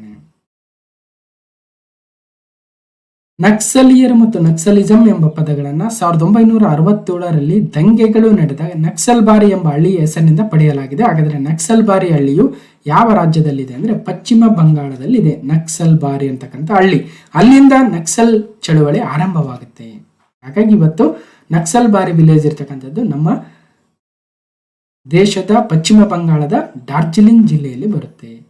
ಇದರ ಸಂಸ್ಥಾಪಕರು ಅಥವಾ ಮುಂಚೂಣಿಯಲ್ಲಿದ್ದಂತಹ ನಾಯಕ ಚಾರು ಮುಜುಮ್ದಾರ್. ಓಕೆ, ಚಾಲುಕ್ಯ ಸಾಮ್ರಾಜ್ಯದ ಕಾಲದಲ್ಲಿ ಪಟ್ಟದಕಲ್ಲು ದೇವಾಲಯಗಳನ್ನ ಯಾವುದರಿಂದ ಕಟ್ಟಿದ್ದಾರೆ ಅಲ್ವಾ. ಇವತ್ತು ಪಟ್ಟದಕಲ್ಲು ವಿಶ್ವ ಪರಂಪರೆಯ ತಾಣಗಳಲ್ಲಿ ಒಂದಾಗಿದೆ. ಭಾರತದಲ್ಲಿ ಇರ್ತಕ್ಕಂಥ 40 ವಿಶ್ವ ಪರಂಪರೆಯ ತಾಣಗಳಲ್ಲಿ ಕರ್ನಾಟಕದಿಂದ 2 ಇದಾವೆ. ಒಂದು ಹಂಪಿ 1986ರಲ್ಲಿ ವಿಶ್ವ ಪರಂಪರೆಯ ತಾಣವಾದರೆ, ನಂತರದ ವರ್ಷ 1987ರಲ್ಲಿ ಪಟ್ಟದಕಲ್ಲು ದೇವಾಲಯಗಳನ್ನು ಕೂಡ ಒಂದು ಯುನೆಸ್ಕೋ ವರ್ಲ್ಡ್ ಹೆರಿಟೇಜ್ ಸೈಟ್ ಮಾಡ್ತಾರೆ. ಇನ್ನೊಂದಿದೆ western Ghats, that is a shared site, ಅಂದರೆ ಬೇರೆ ಬೇರೆ ರಾಜ್ಯಗಳಿಗೆ ವ್ಯಾಪಿಸಿರೋದ್ರಿಂದ. ಎಕ್ಸ್ಕ್ಲೂಸಿವ್ ಆಗಿ ನಮ್ಮ ಕರ್ನಾಟಕದ ಎರಡು ಅಂದರೆ ಒಂದು ಹಂಪಿ ಮತ್ತು ಪಟ್ಟದಕಲ್ಲು. ಹೀಗೆ ಈ ಒಂದು ದೇವಾಲಯಗಳನ್ನು ಯಾವ ಕಲ್ಲುಗಳಿಂದ ಕಟ್ಟಿದ್ದಾರೆ ಅಂದರೆ ಗುಲಾಬಿಯ ಅಮೃತಶಿಲೆ ಕಲ್ಲುಗಳು, ಕೆಲವು ಲ್ಯಾಟರೈಟ್ ಕಲ್ಲುಗಳು, ಕೆಂಪು ಮರಳಿನ ಕಲ್ಲು ಮತ್ತು ಕೆಂಪು ಗ್ರಾನೈಟ್ ಕಲ್ಲು ಅಂದರೆ ರೆಡ್ ಸ್ಯಾಂಡ್ ಸ್ಟೋನ್ ಅಥವಾ ಕೆಂಪು ಮರಳಿನ ಕಲ್ಲುಗಳಿಂದ ಚಾಲುಕ್ಯ ಸಾಮ್ರಾಜ್ಯದ ಕಾಲದಲ್ಲಿ ಪಟ್ಟದಕಲ್ಲು ದೇವಾಲಯಗಳನ್ನು ಕಾಣಬಹುದು. ಬಹಳ ಅದ್ಭುತವಾಗಿರ್ತಕ್ಕಂಥ ದೇವಾಲಯಗಳು ಕಾಣ್ಬೋದು. ಒಂದು ರೀತಿಯಾಗಿ ನಮ್ಮ ದ್ರಾವಿಡ ಶೈಲಿ ಮತ್ತು ನಾಗರ ಶೈಲಿಗಳ ಒಂದು ಮಿಕ್ಸ್ಚರನ್ನು ಕಾಣಬಹುದು ಅಲ್ವಾ. ಸೊ ಪಟ್ಟದಕಲ್ಲಿನಲ್ಲಿ ಕೌಟಿಲ್ಯನ ಅರ್ಥಶಾಸ್ತ್ರವು ಯಾವುದನ್ನು ವ್ಯವಹರಿಸುತ್ತದೆ? ಕೌಟಿಲ್ಯನ ಅರ್ಥಶಾಸ್ತ್ರದಲ್ಲಿ ಜ್ಯೋತಿಷ್ಯದ ಬಗ್ಗೆ ಹೇಳ್ತಾನ, ಆಯುರ್ವೇದದ ಬಗ್ಗೆ ಹೇಳ್ತಾನೆ, ಖಗೋಳ ವಿಜ್ಞಾನದ ಬಗ್ಗೆ ಹೇಳ್ತಾನೆ, ಅಥವಾ ಸಾರ್ವಜನಿಕ ಆಡಳಿತ ಅಂದರೆ ಪಬ್ಲಿಕ್ ಅಡ್ಮಿನಿಸ್ಟ್ರೇಷನ್ ಅಥವಾ ಸಾರ್ವಜನಿಕ ಆಡಳಿತ ಯಾವ ರೀತಿಯಾಗಿ ಮಾಡಬೇಕು, ಮಿಲಿಟರಿ ಆಡಳಿತ ಯಾವ ರೀತಿಯಾಗಿ ಮಾಡಬೇಕು ಅನ್ನೋದನ್ನ ಕೌಟಿಲ್ಯ ತನ್ನ ಅರ್ಥಶಾಸ್ತ್ರದಲ್ಲಿ ಹೇಳ್ತಾನೆ, ಅಥವಾ ಚಾಣಕ್ಯ ಅಂತ ಕರಿತೀವಿ. ಅಶೋಕ ರಾಜನನ್ನು ವಿವಿಧ ಶಾಸನಗಳಲ್ಲಿ ಉಲ್ಲೇಖಿಸಿರ್ತಕ್ಕಂಥ ಹೆಸರು ಯಾವುದು ಅಂದರೆ ಚಕ್ರವರ್ತಿ, ಧರ್ಮಕೀರ್ತಿ, ದೇವರಾಜ, ದೇವನಾಂಪ್ರಿಯ ಪ್ರಿಯದರ್ಶಿ. ಅಂದರೆ ದೇವನಾಂಪ್ರಿಯ ಪ್ರಿಯದರ್ಶಿ ಅಂತ ಅಶೋಕ ರಾಜನನ್ನ ವಿವಿಧ ಶಾಸನಗಳಲ್ಲಿ ಉಲ್ಲೇಖವನ್ನು ಮಾಡಿದ್ದಾರೆ. ಈವನ್ ನಮ್ಮ ರಾಯಚೂರು ಜಿಲ್ಲೆಯ ಮಸ್ಕಿ ಶಾಸನದಲ್ಲೂ ಕೂಡ ದೇವನಾಂಪ್ರಿಯ ಪ್ರಿಯದರ್ಶಿ ಅಂತ ಇದೆ. ಓಕೆ. ಸೊ ಗೌತಮ ಬುದ್ಧನ ಜೀವನದ ಬಗ್ಗೆ ರಚಿತವಾಗಿರ್ತಕ್ಕಂಥ ಬುದ್ಧ ಚರಿತ್ರದ ಲೇಖಕರು ಅಶ್ವಘೋಷ, ನಾಗಾರ್ಜುನ, ನಗರಸೇನ, ವರಹಾಮಿಹಿರ. ಅಂದ್ರೆ ಅಶ್ವಘೋಷನು ಬುದ್ಧ ಚರಿತವನ್ನ ಬರಿತಾನೆ. ಹೀಗೆ ಬುದ್ಧನ ಜೀವನದ ಕಾವ್ಯಾತ್ಮಕ ನಿರೂಪಣೆಯನ್ನ 2ನೇ ಶತಮಾನದಲ್ಲಿ ಅಶ್ವಘೋಷನು ಬುದ್ಧ ಚರಿತದಲ್ಲಿ ಬರಿತಾನೆ. ಎಡಗಡೆ ಒಂದು ಬುಕ್ ಕೊಟ್ಟಿದ್ದೀನಿ, ಅಮುಕ್ತ ಮೌಲ್ಯದ ಅಥವಾ ಅಮುಕ್ತ ಮಾಲ್ಯದ ಕೃತಿಯನ್ನು 16ನೇ ಶತಮಾನದಲ್ಲಿ ಕೃಷ್ಣದೇವರಾಯನು ಬರಿತಾನೆ.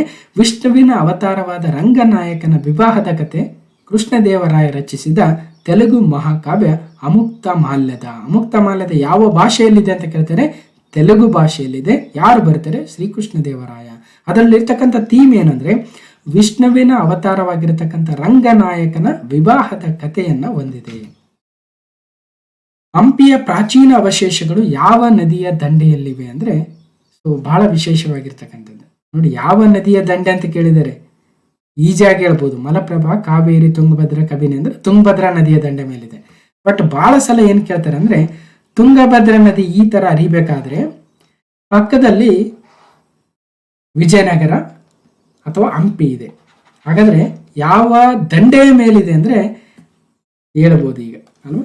ಸೊ ತುಂಗಭದ್ರಾ ನದಿಯ ಬಲ ದಂಡೆಯ ಮೇಲೆ ನಾವು ಹಂಪಿಯನ್ನು ಕಾಣ್ಬೋದು. ಅದೇ ತರ ಎಡದಂಡೆ ಮೇಲೆ ಆನೆಗುಂದಿಯನ್ನು ಕಾಣ್ಬೋದು. ಹಾಗಾಗಿ ತುಂಗಭದ್ರಾ ನದಿ ನೋಡಿ ಈ ರೀತಿಯಾಗಿ ತುಂಗಭದ್ರಾ ಹರಿಬೇಕಾದ್ರೆ ಪಕ್ಕದಲ್ಲಿ ನಾವು ಕಾಣ್ಬೋದು, ಬಲದಂಡೆಯ ಮೇಲೆ ವಿಜಯನಗರವನ್ನ ಕಾಣ್ಬೋದು. ಬುದ್ಧರ, ಹಿಂದೂಗಳ ಮತ್ತು ಜೈನರ ಬಂಡೆಗಳನ್ನ ಕತ್ತರಿಸಿ ಮಾಡಿದ ಗುಹೆಗಳು ಈ ಕೆಳಗಿನ ಯಾವ ಸ್ಥಳದಲ್ಲಿ ಒಟ್ಟಿಗೆ ಇದ್ದಾವೆ? ನೋಡಿ, ಅಂದ್ರೆ ಬೌದ್ಧ ಧರ್ಮ, ಹಿಂದೂ ಧರ್ಮ, ಜೈನ ಧರ್ಮಗಳ ಎಲ್ಲ ಮಿಕ್ಸರ್ ಇರ್ತಕ್ಕಂಥ ಗುಹೆಗಳನ್ನ ಎಲ್ಲಿ ಕಾಣಬಹುದು ನಾವು ಅಂದ್ರೆ ಅಜಂತ, ಎಲ್ಲೋರ, ಎಡಕ್ಕಲ್, ಕಾರ್ಲೆ ಅಂದ್ರೆ ಎಲ್ಲೋರದಲ್ಲಿ ಹೆಚ್ಚಿನ ಪ್ರಮಾಣದಲ್ಲಿ ಕಾಣಬಹುದು. ಇವನ್ ಅಜಂತದಲ್ಲೂ ಕೂಡ ಇದ್ದಂಗಿದ್ದಾವೆ. ಒಟ್ಟಾರೆಯಾಗಿ ಮಹಾರಾಷ್ಟ್ರ ರಾಜ್ಯದ ಸಂಭಾಜಿನಗರ ಜಿಲ್ಲೆಯಲ್ಲಿ ಬರುವ ಎಲ್ಲೋರ ಗುಹೆಗಳು 1983ರಲ್ಲಿ ವಿಶ್ವ ಪರಂಪರೆಯ ತಾಣಗಳಾಗಿದ್ದಾವೆ. ಕರೆಕ್ಟ್. ಸುಮಾರು 600ರಿಂದ 1000 ವರ್ಷದವರೆಗಿನ ಸುಮಾರು 34 ಬಂಡೆಯಿಂದ ಕತ್ತರಿಸಿದ ದೇವಾಲಯಗಳು ಮತ್ತು ಗುಹೆಗಳನ್ನ ಎಲ್ಲೋರದಲ್ಲಿ ಕಾಣಬಹುದು. ಎಲ್ಲೋರ ಗುಹೆಗಳು ಭಾರತದಲ್ಲಿನ ಪ್ರಸಿದ್ಧ ವಿಶ್ವ ಪರಂಪರೆಯ ತಾಣವಾಗಿದ್ದು ಇದು ಔರಂಗಾಬಾದ್ ನಗರದ ವಾಯುವ್ಯಕ್ಕೆ 29 ಕಿಲೋಮೀಟರ್ ದೂರದಲ್ಲಿದೆ. ಎಲ್ಲೋರ ಗುಹೆಗಳು ಭಾರತೀಯ ಕಲ್ಲಿನ ಕೆತ್ತನೆಗೆ, ರಾಕ್ ಕಟ್ ಆರ್ಕಿಟೆಕ್ಚರ್ಗೆ ಹೆಸರುವಾಸಿಯಾಗಿದೆ.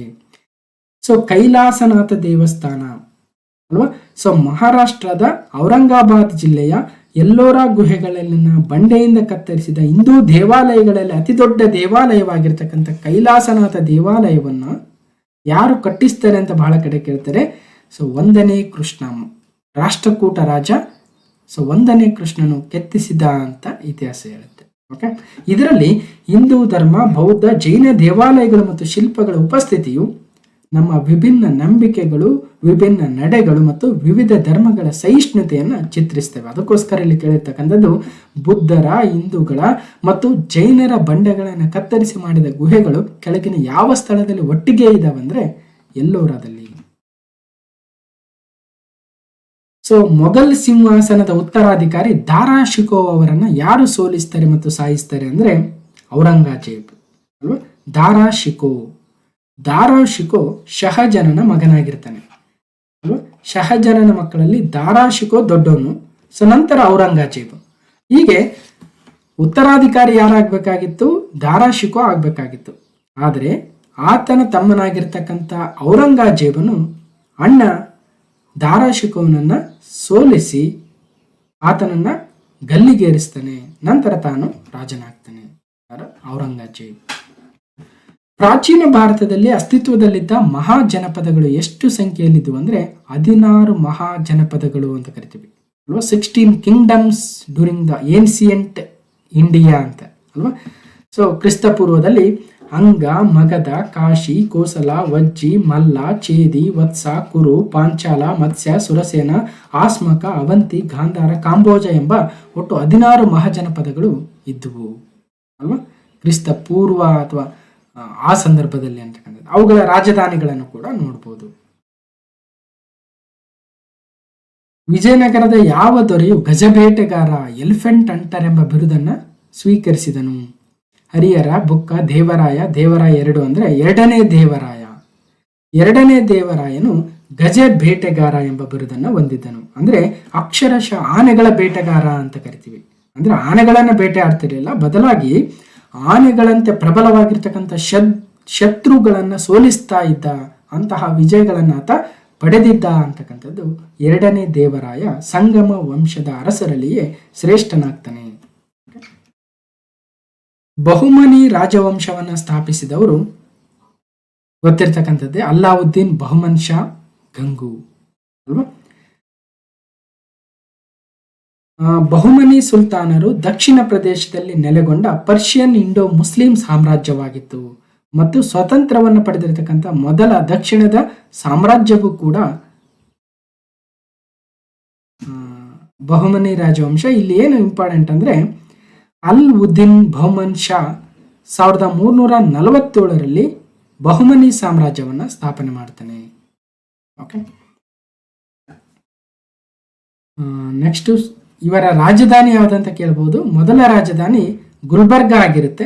ಸೊ ನಂತರ ಬೀದರ್ಗೆ ತಮ್ಮ ರಾಜಧಾನಿಯನ್ನ ಸ್ಥಳಾಂತರ ಮಾಡ್ತಾರೆ ಬಹುಮನಿ ಸುಲ್ತಾನರು.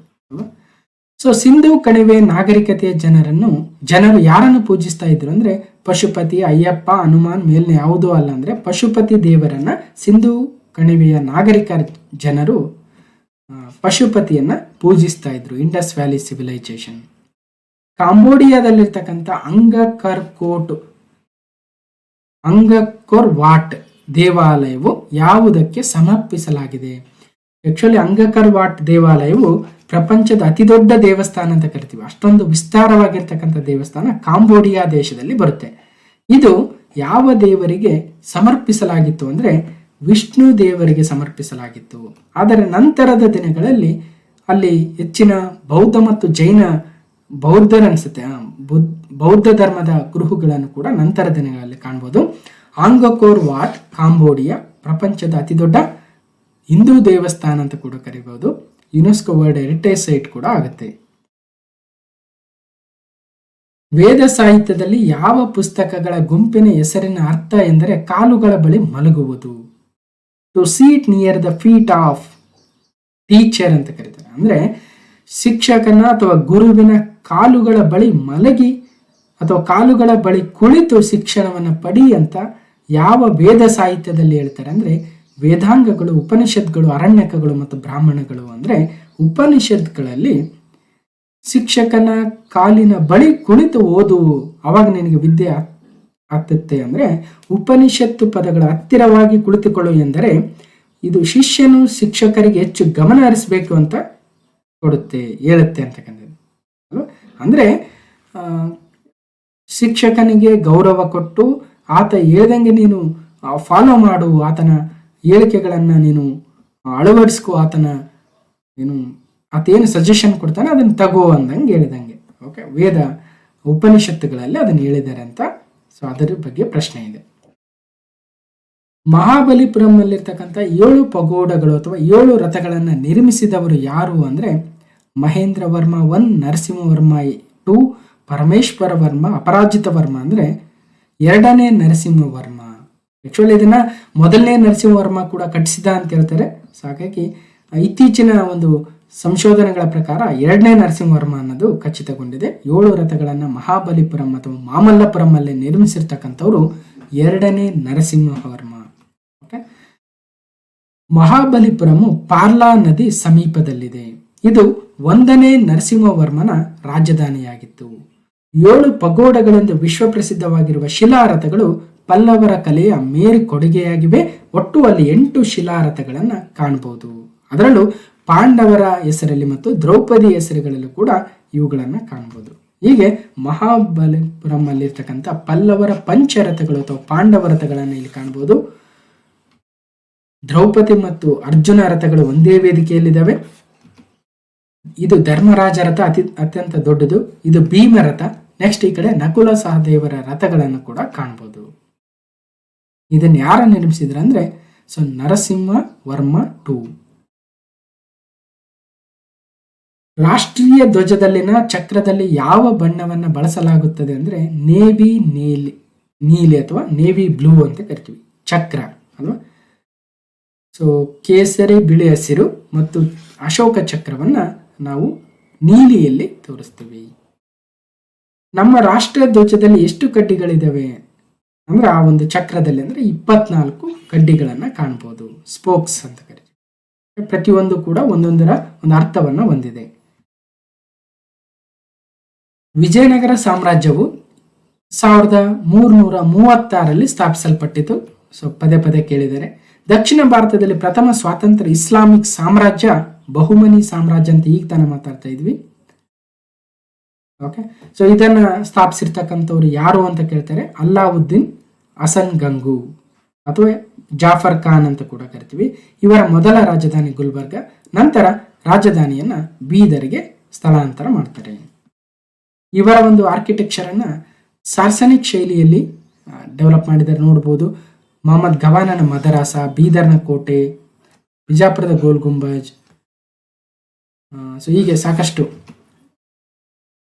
ವಿಜಯನಗರ ಸಾಮ್ರಾಜ್ಯವು ಈ ಕದನದಲ್ಲಿ ಪರಾಜಿತಗೊಂಡಿತು ಅಂದ್ರೆ ಗೊತ್ತಿರ್ತಕ್ಕಂಥದ್ದು 1565ರ ಜನವರಿ 23ರಂದು ನಡೆದಿರ್ತಕ್ಕಂಥ ತಾಳಿಕೋಟೆಯ ಯುದ್ಧ ಅಥವಾ ರಕ್ಕಸ ತಂಗಡಿ ಅಂತಕ್ಕಂಥ ಹಳ್ಳಿಗಳ ನಡುವಿನ ತಾಳಿಕೋಟೆ ಏನಿದೆ ಆ ಒಂದು ಪ್ರದೇಶದಲ್ಲಿ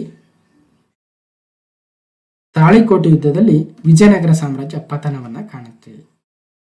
ತಾಳಿಕೋಟೆ ಅಥವಾ ರಕ್ಕಸ ತಂಗಡಿ ಕದನ ನಡೆದಿದ್ದು ಯಾವಾಗ ಅಂತ 2018ರ KSRP ಕೇಳಿದರೆ 1565 ಜನವರಿ 23. ಶಿವಪುರ ಧ್ವಜ ಸತ್ಯಾಗ್ರಹ ನಡೆದಿರ್ತಕ್ಕಂಥ ಜಿಲ್ಲೆ ಮಂಡ್ಯ ಜಿಲ್ಲೆಯ ಮದ್ದೂರು ತಾಲೂಕಿನ ಶಿವಪುರದಲ್ಲಿ ಧ್ವಜ ಸತ್ಯಾಗ್ರಹವನ್ನ ಮಾಡಲಾಗುತ್ತೆ 1938ರಲ್ಲಿ. ಮೈಸೂರು ಚಳುವಳಿ ಪ್ರಾರಂಭವಾಗಲು ಕಾರಣ ಮೈಸೂರು ರಾಜ್ಯದಲ್ಲಿ ಜವಾಬ್ದಾರಿ ಸರ್ಕಾರವನ್ನು ಜಾರಿಗೆ ತರಲು ವಿಳಂಬ ಮಾಡಿದ್ದರಿಂದಾಗಿ ಅಂತ ಇದೆ. ಸೊ ಇದರ ಮುನ್ನ KC ರೆಡ್ಡಿರವರು, ನಮ್ಮ ಕರ್ನಾಟಕದ ಮೊದಲ ಮುಖ್ಯಮಂತ್ರಿಗಳು KC ರೆಡ್ಡಿರವರು ಇದನ್ನು ಮುನ್ನಡೆಸ್ತಾರೆ. ಚೆಂಗಲರಾಯ ರೆಡ್ಡಿ 1857ರ ದಂಗೆಯನ್ನ ಪ್ರಥಮ ಸ್ವತಂತ್ರ ಸಂಗ್ರಾಮ ಎಂದು ಪ್ರತಿಪಾದಿಸಿದವರು VD Savarkar. Okay, the India's first war of independence ಅಂತ ಕರಿತೀವಿ. ಓಕೆ, 1913ರಲ್ಲಿ ಗದರ್ ಪಕ್ಷವನ್ನು ಸ್ಥಾಪಿಸಿದ ಕ್ರಾಂತಿಕಾರಿ ಲಾಲ್ ಹರ್ದಯಾಳ್ ಅವರು. ಸರ್ವೋದಯ ಮತ್ತು ಭೂದಾನ ಚಳುವಳಿ ಆರಂಭಿಸಿರ್ತಕ್ಕಂಥವ್ರು ವಿನೋಬಾ ಭಾವೆ. ಭೂದಾನ ಚಳುವಳಿ ಭಾರತ ಕಂಡಂತಹ ಅತ್ಯಂತ ಪ್ರಮುಖ ಒಂದು ಚಳುವಳಿ. ಬಹಳ ಸೈಲೆಂಟ್ ಆಗಿ ಬಹಳ ಜನಕ್ಕೆ ಒಂದು ದೊಡ್ಡ ದೊಡ್ಡ ಭೂ ಒಡೆಯರನ್ನ, ರಾಜರನ್ನ ಕೂಡ ಭೂಮಿಯನ್ನ ನೀಡೋದಕ್ಕೆ, ದಾನ ಮಾಡೋದಕ್ಕೆ ಒಂದು ಪ್ರೇರೇಪಣೆಯನ್ನು ನೀಡಿರ್ತಕ್ಕಂಥ ಚಳುವಳಿ ಭೂದಾನ ಚಳುವಳಿ. ಅದರ ಒಂದು ಮುಖ್ಯಸ್ಥರು ವಿನೋಬಾ ಭಾವೆರವರು. ಜಲಿಯನ ವಾಲಾಬಾಗ್ ದುರಂತ ನಡೆದಿರ್ತಕ್ಕಂಥ ದಿನ ಏಪ್ರಿಲ್ 13, 1919. ಗೊತ್ತಿರ್ತಕ್ಕಂಥದ್ದೇ. ಸೊ ಏನಾಯಿತು ಅವತ್ತು ಅಂತ ಅಲ್ವಾ. ಸೊ ಜನರಲ್ ಡಯರ್ ಏನು ಮಾಡ್ತಾನೆ, ನಮ್ಮ ಸಾವಿರಾರು ಭಾರತೀಯರ ಸಾವಿಗೆ ಅವತ್ತು ಕಾರಣನಾಗ್ತಾನೆ. 1919 13 ಏಪ್ರಿಲ್ ಜಾಲಿಯಾನ ವಾಲಾಬಾಗ್ ಹತ್ಯಾಕಾಂಡ ದಿನ. ಕ್ವಿಟ್ ಇಂಡಿಯಾ ಚಳುವಳಿಯ ಘೋಷಣೆ ಮಾಡು ಇಲ್ಲವೇ ಮಡಿ. Quit India movement, do or die ಅಂತ ಕರೀತಾರೆ ಗಾಂಧೀಜಿ ಅವರು.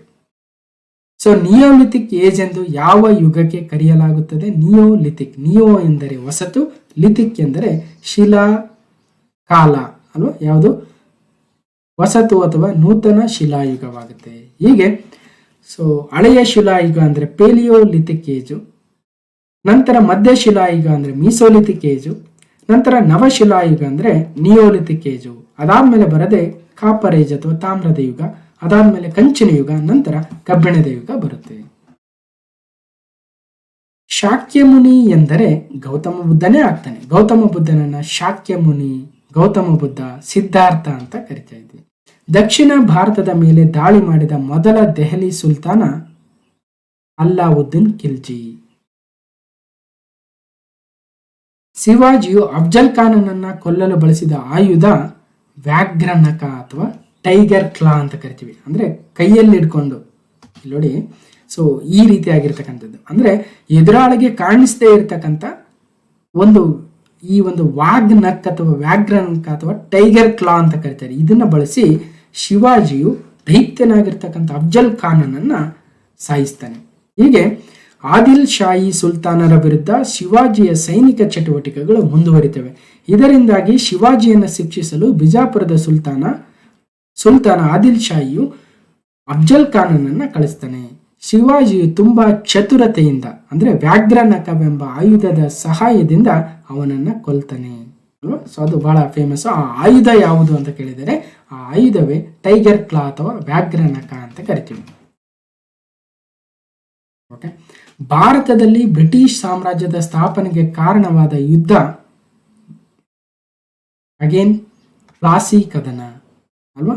ಬ್ರಿಟಿಷ್ ಸಾಮ್ರಾಜ್ಯ ಸ್ಥಾಪನೆಗೆ ಕಾರಣವಾಗಿರ್ತಕ್ಕಂಥದ್ದು ಪ್ಲಾಸಿ ಕದನದಲ್ಲಿ ಸೋಲೋ ಮೂಲಕ ನವಾಬ ಸಿರಾಜುದ್ದೌಲನನ್ನ ರಾಬರ್ಟ್ ಕ್ಲೈವ್ ಸೋಲಿಸ್ತಾನೆ. ಆ ಮೂಲಕ ಅಲ್ಲಿ ಬ್ರಿಟಿಷ್ ಈಸ್ಟ್ ಇಂಡಿಯಾ ಕಂಪನಿಯ ಸ್ಥಾಪನೆಗೆ ಕಾರಣವಾಗುತ್ತೆ. 1757 ಪ್ಲಾಸಿ ಕದನ ಅಲ್ವಾ. ಜೂನ್ 23, 1757 ಬಂಗಾಳದ ನವಾಬನಾಗಿದ್ದಂತಹ ಸಿರಾಜುದ್ದೌಲ್ ಮತ್ತು ರಾಬರ್ಟ್ ಕ್ಲೈವ್ ಮಧ್ಯೆ ಈ ಒಂದು ಪ್ಲಾಸಿಯಲ್ಲಿ ಕದನ ನಡೆಯುತ್ತೆ. ಬಾಟಲ್ ಆಫ್ ಪ್ಲಾಸಿ ಅಂತ ಕರಿತೀವಿ. ಈ ಕೆಳಗಿನ ಯಾವ ರಾಜವಂಶವು ಪಟ್ಟದಕಲ್ಲು ಮತ್ತು ಐಹೊಳೆಯಲ್ಲಿ ದೇವಾಲಯಗಳನ್ನ ನಿರ್ಮಿಸಿದೆ ಅಂದ್ರೆ ಬಾದಾಮಿಯ ಚಾಲುಕ್ಯರು. ಸೊ ಆಲ್ರೆಡಿ ನೋಡಿದೀವಿ ಫಸ್ಟ್ ಕ್ವಶನ್ ಅಲ್ಲಿ. ಓಕೆ. ಇವರ ರಾಜ್ಯ ಲಾಂಛನ ವರಾಹ. ಕರ್ನಾಟಕದಲ್ಲಿ ಜೈನ ಧರ್ಮದ ಹರಡುವಿಕೆಗೆ ಕಾರಣರಾಗಿದ್ದಂಥವರು ಚಂದ್ರಗುಪ್ತ ಮೌರ್ಯ ಅಲ್ವಾ. ಚಂದ್ರಗುಪ್ತನು ಅನೇಕ ಸೇನಾ ದಿಗ್ವಿಜಯಗಳನ್ನ ಕೈಗೊಳ್ತಾನೆ. ಆದರೆ ತನ್ನ ಆಳ್ವಿಕೆಯ ಕೊನೆಯ ದಿನಗಳಲ್ಲಿ ಜೈನ ಸಂಪ್ರದಾಯವನ್ನ ಪಡಿತಾನೆ, ಸಿಂಹಾಸನವನ್ನ ತ್ಯಜಿಸ್ತಾನೆ. ಜೈನ ವಿದ್ವಾಂಸ ಭದ್ರಬಾಹುವಿನ ಪ್ರಭಾವದಿಂದ ಜೈನ ಧರ್ಮವನ್ನ ಸ್ವೀಕರಿಸ್ತಾನೆ. ತನ್ನ ಕೊನೆಯ ದಿನಗಳನ್ನ ಚಂದ್ರಗುಪ್ತ ಮೌರ್ಯನು ಕರ್ನಾಟಕದ ಶ್ರವಣಬೆಳಗೊಳದಲ್ಲಿ ಕಳೆತಾನೆ. ಕ್ರಿಸ್ತಪೂರ್ವ 300 ಸಲ್ಲೇಖನವನ್ನ ಆಚರಿಸಿ ಪ್ರಾಣತ್ಯಾಗವನ್ನು ಮಾಡ್ತಾನೆ. ಆತನು ನೆಲೆಸಿದ್ದ ಬೆಟ್ಟವನ್ನ ಚಂದ್ರಗಿರಿ ಅಂತಲೂ ಆತನು ನಿರ್ಮಿಸಲ್ಪಟ್ಟಿದ್ದ ದೇವಾಲಯವನ್ನ ಚಂದ್ರಗುಪ್ತ ಬಸದಿ ಅಂತಲೂ ಪ್ರಸಿದ್ಧವಾಗಿದ್ದಾವೆ. ಹೀಗೆ ಚಂದ್ರಗುಪ್ತ ಮೌರ್ಯ ಮತ್ತು ಜೈನ ವಿದ್ವಾಂಸ ಭದ್ರಬಾಹುವನ್ನು ಕಾಣಬಹುದು. ಓಕೆ. ಚಂದ್ರಗಿರಿಯ ಒಂದು ಸಲ್ಲೇಖನ ವ್ರತವನ್ನು ಕಂಡುಕೊಂಡಿರ್ತಕ್ಕಂಥ ಓಕೆ ಮತ್ತು ಚಂದ್ರಗುಪ್ತ ಬಸದಿ ಶ್ರವಣಬೆಳಗೊಳ. ಚಂದ್ರಗುಪ್ತ ಮೌರ್ಯ ಮತ್ತು ಜೈನ ವಿದ್ವಾಂಸ ಭದ್ರಬಾಹು ತಪಸ್ಸು ಮಾಡಿದ ಗುಹೆಯನ್ನು ಶ್ರವಣಬೆಳಗೊಳದಲ್ಲಿ ಕಾಣಬಹುದು. ವಿಜಯನಗರ ಸಾಮ್ರಾಜ್ಯದ ಸ್ಥಾಪಕ ಎಂದು ಯಾರನ್ನು ಕರೆಯಲಾಗುತ್ತದೆ ಅಂದ್ರೆ 1ನೇ ಹರಿಹರ ಮತ್ತು ಬುಕ್ಕರಾಯ ಅಲ್ವಾ.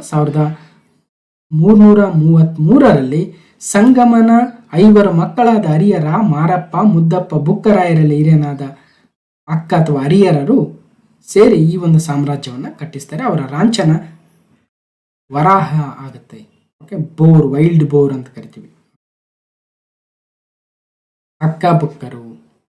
ನಂತರ ಬೇರೆ ಬೇರೆ ವಂಶಗಳು ಬರ್ತವೆ ಅಲ್ವಾ. ಭಕ್ತಿ ಚಳುವಳಿಯ ಈ ಕೆಳಗಿನ ಯಾವ ಅಂಶವು ಸೂಫಿಸಂನೊಂದಿಗೆ ಸಾಮಾನ್ಯವಾಗಿದೆ? ಅಂದ್ರೆ ಒಂದೇ ದೇವರನ್ನು ನಂಬಿ ಅಂತ ಭಕ್ತಿ ಚಳವಳಿ ಮತ್ತು ಸೂಫಿಸಂಗಳು ಹೇಳ್ತವೆ.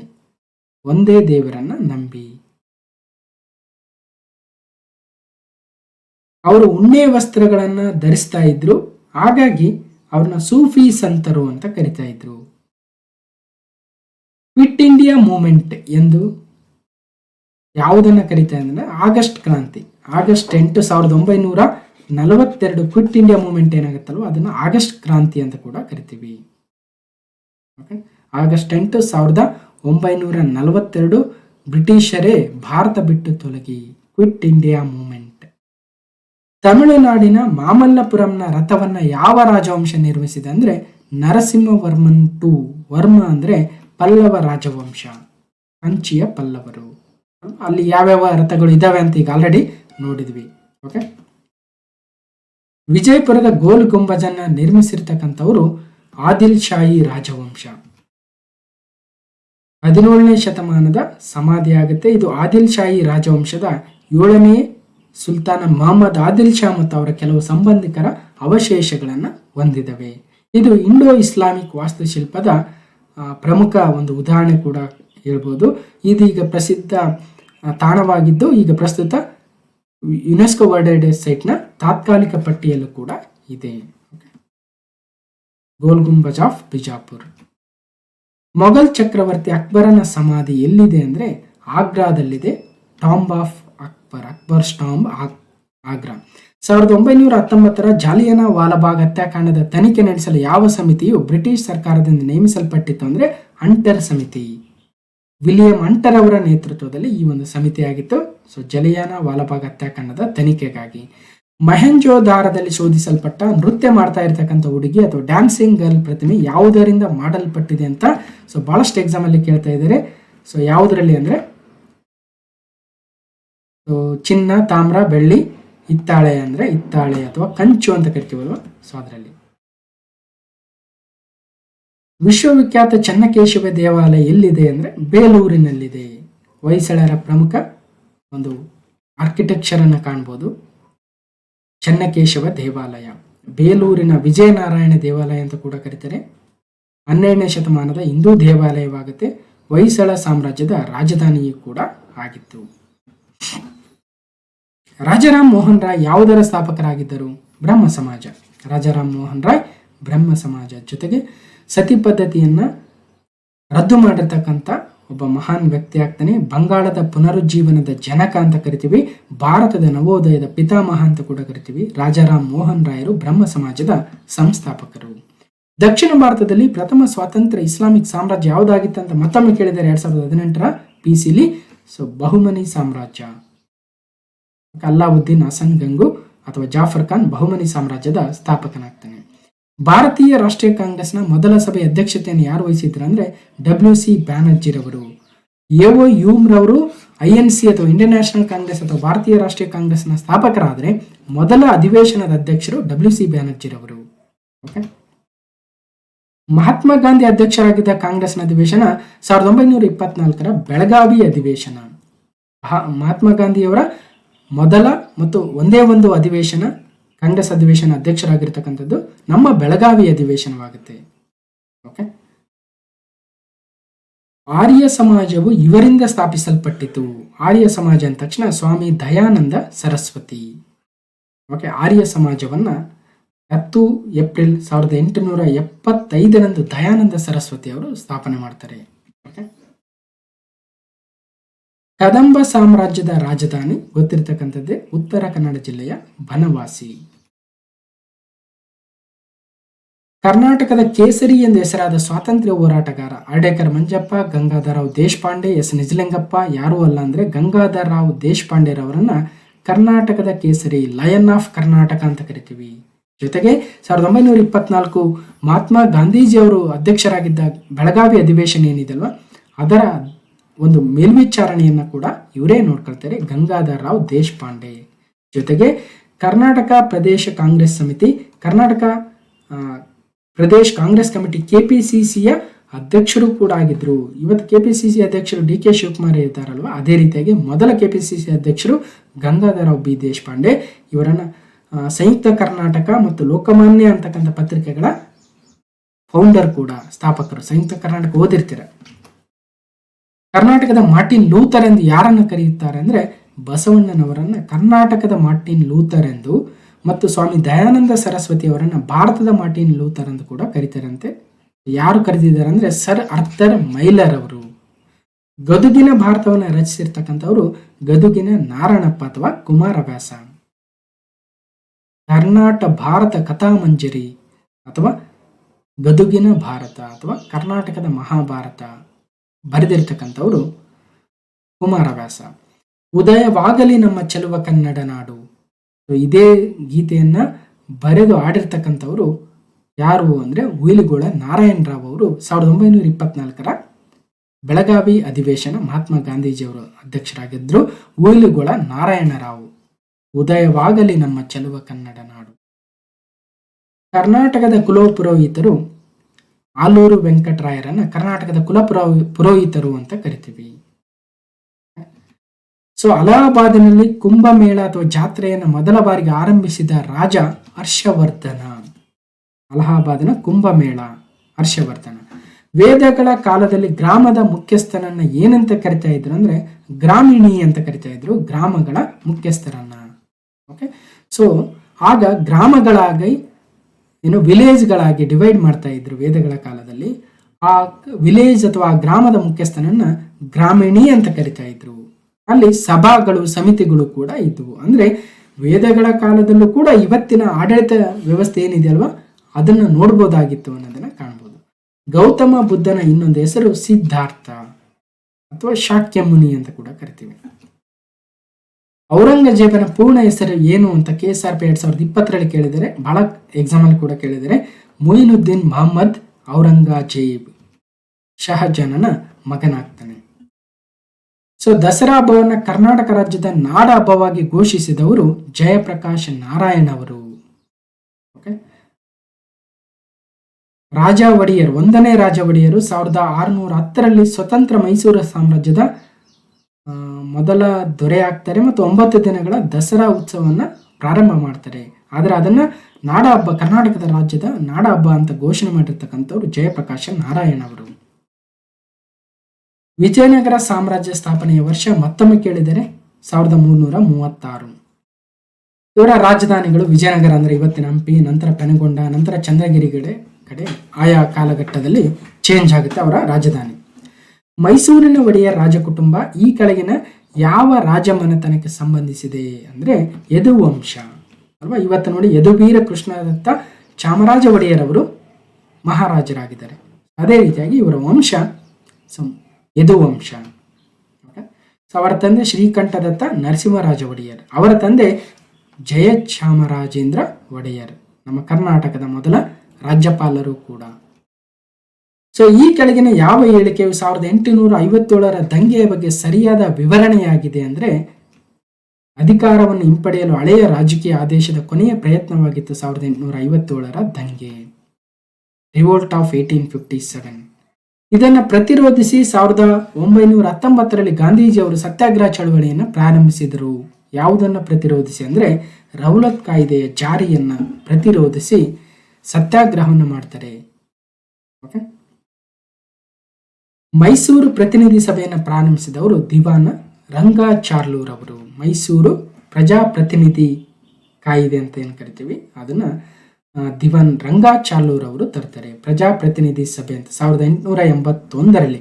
ಅದೇ ಇವತ್ತು ನಮ್ಮ ಅಸೆಂಬ್ಲಿ ಆಗಿದೆ ಅಲ್ವಾ, ನಮ್ಮ ವಿಧಾನಸಭೆಯೂ ಕೂಡ ಆಗುತ್ತೆ. ಅಷ್ಟೊಂದು ಇತಿಹಾಸವನ್ನ ಹೊಂದಿದೆ.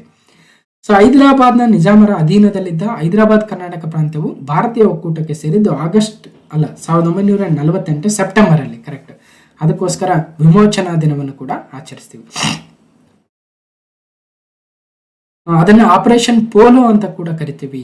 ಓಕೆ, ಗಾಂಧಾರ ಶಿಲ್ಪಕಲೆಯು ಇದರಿಂದ ಆಳವಾಗಿ ಪ್ರಭಾವಿತವಾಗಿದೆ ಅಂದ್ರೆ ರೋಮನ್ ಆರ್ಕಿಟೆಕ್ಚರ್ ಇಂದ. ಗಾಂಧಾರ ಶಿಲ್ಪಕಲೆ ಕನಿಷ್ಕನ ಅಥವಾ ಕುಶಾಣರ ಕಾಲದಲ್ಲಿ ಹೆಚ್ಚಿನ ಗಾಂಧಾರ ಶಿಲ್ಪಕಲೆಯನ್ನ ಕಾಣಬಹುದು. ಅದು ರೋಮನ್ ಶೈಲಿಯನ್ನ ಅಳವಡಿಸಿಕೊಂಡಿದೆ ಅಂತಕ್ಕಂಥದ್ದು. ಓಕೆ, ಕರ್ನಾಟಕದ ಈ ಕೆಳಗಿನ ಯಾವ ಸ್ಥಳಗಳಲ್ಲಿ ಬಾಹುಬಲಿಯ ಮೂರ್ತಿಯನ್ನು ಕಾಣಲಾಗುವುದಿಲ್ಲ ಅಂತ ಕೇಳಿದರೆ, ಧರ್ಮಸ್ಥಳದಲ್ಲಿದೆ, ಹೋಗಿರ್ತೀರ, ನೋಡಿರ್ತೀರ. ಶ್ರವಣಬೆಳಗೊಳದಲ್ಲಿ 4ನೇ ರಾಚಮಲ್ಲನ ಮಂತ್ರಿಯಾಗಿದ್ದಂತಹ ಚಾವುಂಡರಾಯನು ಕಟ್ಟಿಸಿರುವ ಪ್ರಪಂಚದ ಅತಿ ಎತ್ತರದ ಏಕಶಿಲಾ ಮೂರ್ತಿಯೂ ಕೂಡ ಶ್ರವಣಬೆಳಗೊಳದ ಗೊಮ್ಮಟೇಶ್ವರ. ಅದಾದ ನಂತರ ಕಾರ್ಕಳದಲ್ಲೂ ಕೂಡ ಕಾಣ್ಬೋದು. ಆದರೆ ಉಡುಪಿಯಲ್ಲಿ ಗೊಮ್ಮಟೇಶ್ವರ ಮೂರ್ತಿ ಅಥವಾ ಬಾಹುಬಲಿ ಮೂರ್ತಿಯನ್ನು ಕಾಣಲಾಗುವುದಿಲ್ಲ. ಸೊ ನೋಡ್ಬೋದು, ಗೊಮ್ಮಟೇಶ್ವರ, ಶ್ರವಣಬೆಳಗೊಳ, ಬಾಹುಬಲಿ ಕಾರ್ಕಳ, ಬಾಹುಬಲಿ ಧರ್ಮಸ್ಥಳ, ಬಾಹುಬಲಿ ವೇಣೂರು, ಬಾಹುಬಲಿ ಗೊಮ್ಮಟಗಿರಿ ಮೈಸೂರು. ಕರ್ನಾಟಕದ ಯಾವ ಪ್ರದೇಶದಲ್ಲಿ ಅಶೋಕನ ಕಿರಿಯ ಶಿಲಾಶಾಸನ ಶೋಧಿಸಲ್ಪಟ್ಟಿತು ಅಂದರೆ ಅಲ್ಮಿಡಿ, ಮುಳುಬಾಗಿಲು, ಹೊಸಕೋಟೆ, ಮಸ್ಕಿ. ಅಂದರೆ ನಮ್ಮ ರಾಯಚೂರು ಜಿಲ್ಲೆಯ ಇತಿಹಾಸ ಪ್ರಸಿದ್ಧ ಮಸ್ಕಿಯ ಕಿರಿಯ ಶಿಲಾಶಾಸನ ಅಶೋಕನನ್ನು ದೇವನಾಂಪ್ರಿಯ ಅಶೋಕ ಅಂತ ಕರೆದಿರ್ತಕ್ಕಂಥ ಅಥವಾ ದೇವನಾಂಪ್ರಿಯ ಪ್ರಿಯದರ್ಶಿ ಅಂತ ಕರೆದಿರ್ತಕ್ಕಂಥ ಕೇವಲ 2 ಶಾಸನಗಳಲ್ಲಿ ನಮ್ಮ ರಾಯಚೂರು ಜಿಲ್ಲೆಯ ಮಸ್ಕಿ ಶಾಸನವು ಕೂಡ ಒಂದಾಗುತ್ತೆ. ಅದೇ ರೀತಿಯಾಗಿ ಬಳ್ಳಾರಿ ಜಿಲ್ಲೆಯ ಸಿರುಗುಪ್ಪ ತಾಲೂಕಿನ ನಿಟ್ಟೂರು ಮತ್ತು ಉಡೇಗೋಳಂ ಶಾಸನಗಳು, ಅದೇ ರೀತಿಯಾಗಿ ಚಿತ್ರದುರ್ಗ ಜಿಲ್ಲೆಯ ಮೊಳಕಾಲ್ಮೂರು ತಾಲೂಕಿನ ಸಿದ್ದಾಪುರ ಅಥವಾ ಅಶೋಕ ಸಿದ್ದಾಪುರ, ಬ್ರಹ್ಮಗಿರಿ ಮತ್ತು ಜಟಿಂಗರಾಮೇಶ್ವರ ದೇವಾಲಯಗಳು, ಆ ಒಂದು ಪ್ರದೇಶಗಳಲ್ಲೂ ಕೂಡ ಅಶೋಕನ ಶಿಲಾಶಾಸನಗಳನ್ನು, ಮತ್ತು ಕೊಪ್ಪಳ ಜಿಲ್ಲೆಯ ಪಾಲ್ಕಿಗುಂಡು ಮತ್ತು ಗವಿಮಠಗಳು ಹಾಗೂ ಸನ್ನತಿ ಗುಲ್ಬರ್ಗಾ ಜಿಲ್ಲೆಯಲ್ಲೂ ಕೂಡ ಕಾಣಬಹುದು. ಪಶ್ಚಿಮ ಭಾರತದಲ್ಲಿ ಚಾಲುಕ್ಯರ ಉತ್ತರಾಧಿಕಾರಿಯಾಗಿ ಬಂದ ರಾಜವಂಶ ರಾಷ್ಟ್ರಕೂಟರು. ಅಲ್ಲಾವುದ್ದೀನ್ ಖಿಲ್ಜಿಯು ಮಾರುಕಟ್ಟೆ ಸುಧಾರಣೆಯನ್ನು ಪರಿಚಯಿಸಿದ್ದು ಅವನ ಬೃಹತ್ ಸೈನ್ಯದ ನಿರ್ವಹಣೆಗಾಗಿ. ಅಲ್ಲಾವುದ್ದೀನ್ ಖಿಲ್ಜಿ ಮಾರ್ಕೆಟ್ ರಿಫಾರ್ಮ್ಸ್, ಯಾಕಂದ್ರೆ ಬಹಳ ದೊಡ್ಡ ಸೈನ್ಯ ಇತ್ತು, ಆ ಸೈನ್ಯದ ನಿರ್ವಹಣೆ ಮಾಡೋದಕ್ಕೆ ಬಹಳಷ್ಟು ಮಾರ್ಕೆಟ್ ರಿಫಾರ್ಮ್ಸ್ ಅನ್ನು, ಮಾರುಕಟ್ಟೆ ಸುಧಾರಣೆಗಳನ್ನು ತರ್ತಾನೆ. ಸೂಫಿ ಎಂಬ ಶಬ್ದದ ಮೂಲ ಎಲ್ಲಿಂದ ಬಂದಿದೆ ಅಂದರೆ ಒಂದು ವಿಧದ ಉಡುಪಿನಿಂದ. ಅವರು ಬಿಳಿ ಬಟ್ಟೆಗಳನ್ನು ಧರಿಸ್ತಾ ಇದ್ರಲ್ವ, ಸೂಫಿ ಪಂಥ.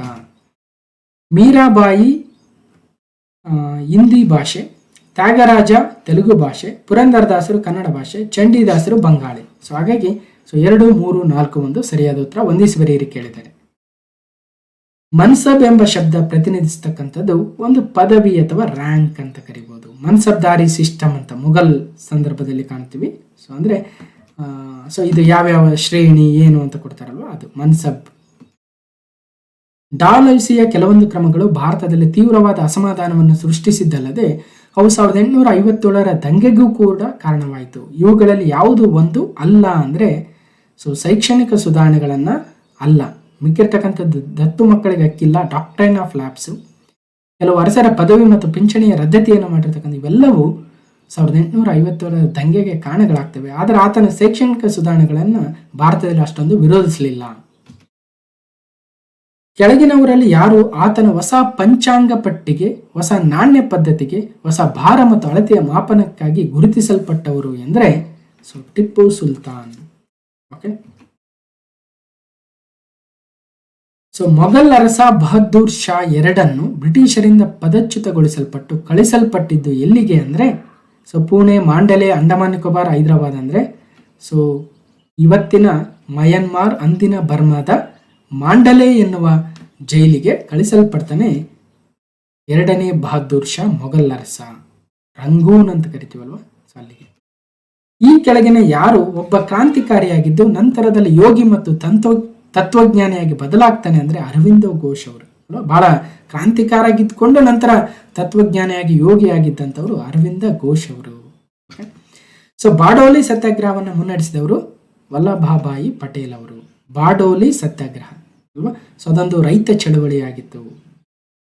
1928ರಲ್ಲಿ ಈ ಚಳವಳಿಯನ್ನು ಮುನ್ನಡೆಸ್ತಾರೆ ಅಲ್ವಾ. 22% ಟ್ಯಾಕ್ಸ್ ಅನ್ನು ಏನಾಗ್ತಾ ಇದ್ರು ಅದನ್ನು ಕ್ಯಾನ್ಸಲ್ ಮಾಡೋದಕ್ಕೆ ಹೋರಾಟಗಳನ್ನು ಮಾಡ್ತಾರೆ. ಆ ಹೋರಾಟದಲ್ಲಿ ಮುಂಚೂಣಿಯಾಗಿ ಯಶಸ್ವಿಯಾಗಿದ್ದಂಥವರು ಸರ್ದಾರ್ ವಲ್ಲಭಭಾಯಿ ಪಟೇಲ್ ಅವರು. ಮುಂದೆ ಭಾರತದ ಸ್ವಾತಂತ್ರ್ಯ ಸಂಗ್ರಾಮದ ಮುಂಚೂಣಿ ನಾಯಕರು ಕೂಡ ಆಗ್ತಾರೆ. ಭಾರತದ ಪ್ರಪ್ರಥಮ ಉಪ ಪ್ರಧಾನಮಂತ್ರಿಗಳು ಮತ್ತು ಗೃಹ ಮಂತ್ರಿಗಳು ಕೂಡ ಆಗ್ತಾರೆ. ಬಾರ್ಡೋಲಿ ಸತ್ಯಾಗ್ರಹ ವಲ್ಲಭಭಾಯಿ ಪಟೇಲ್ ಅವರು.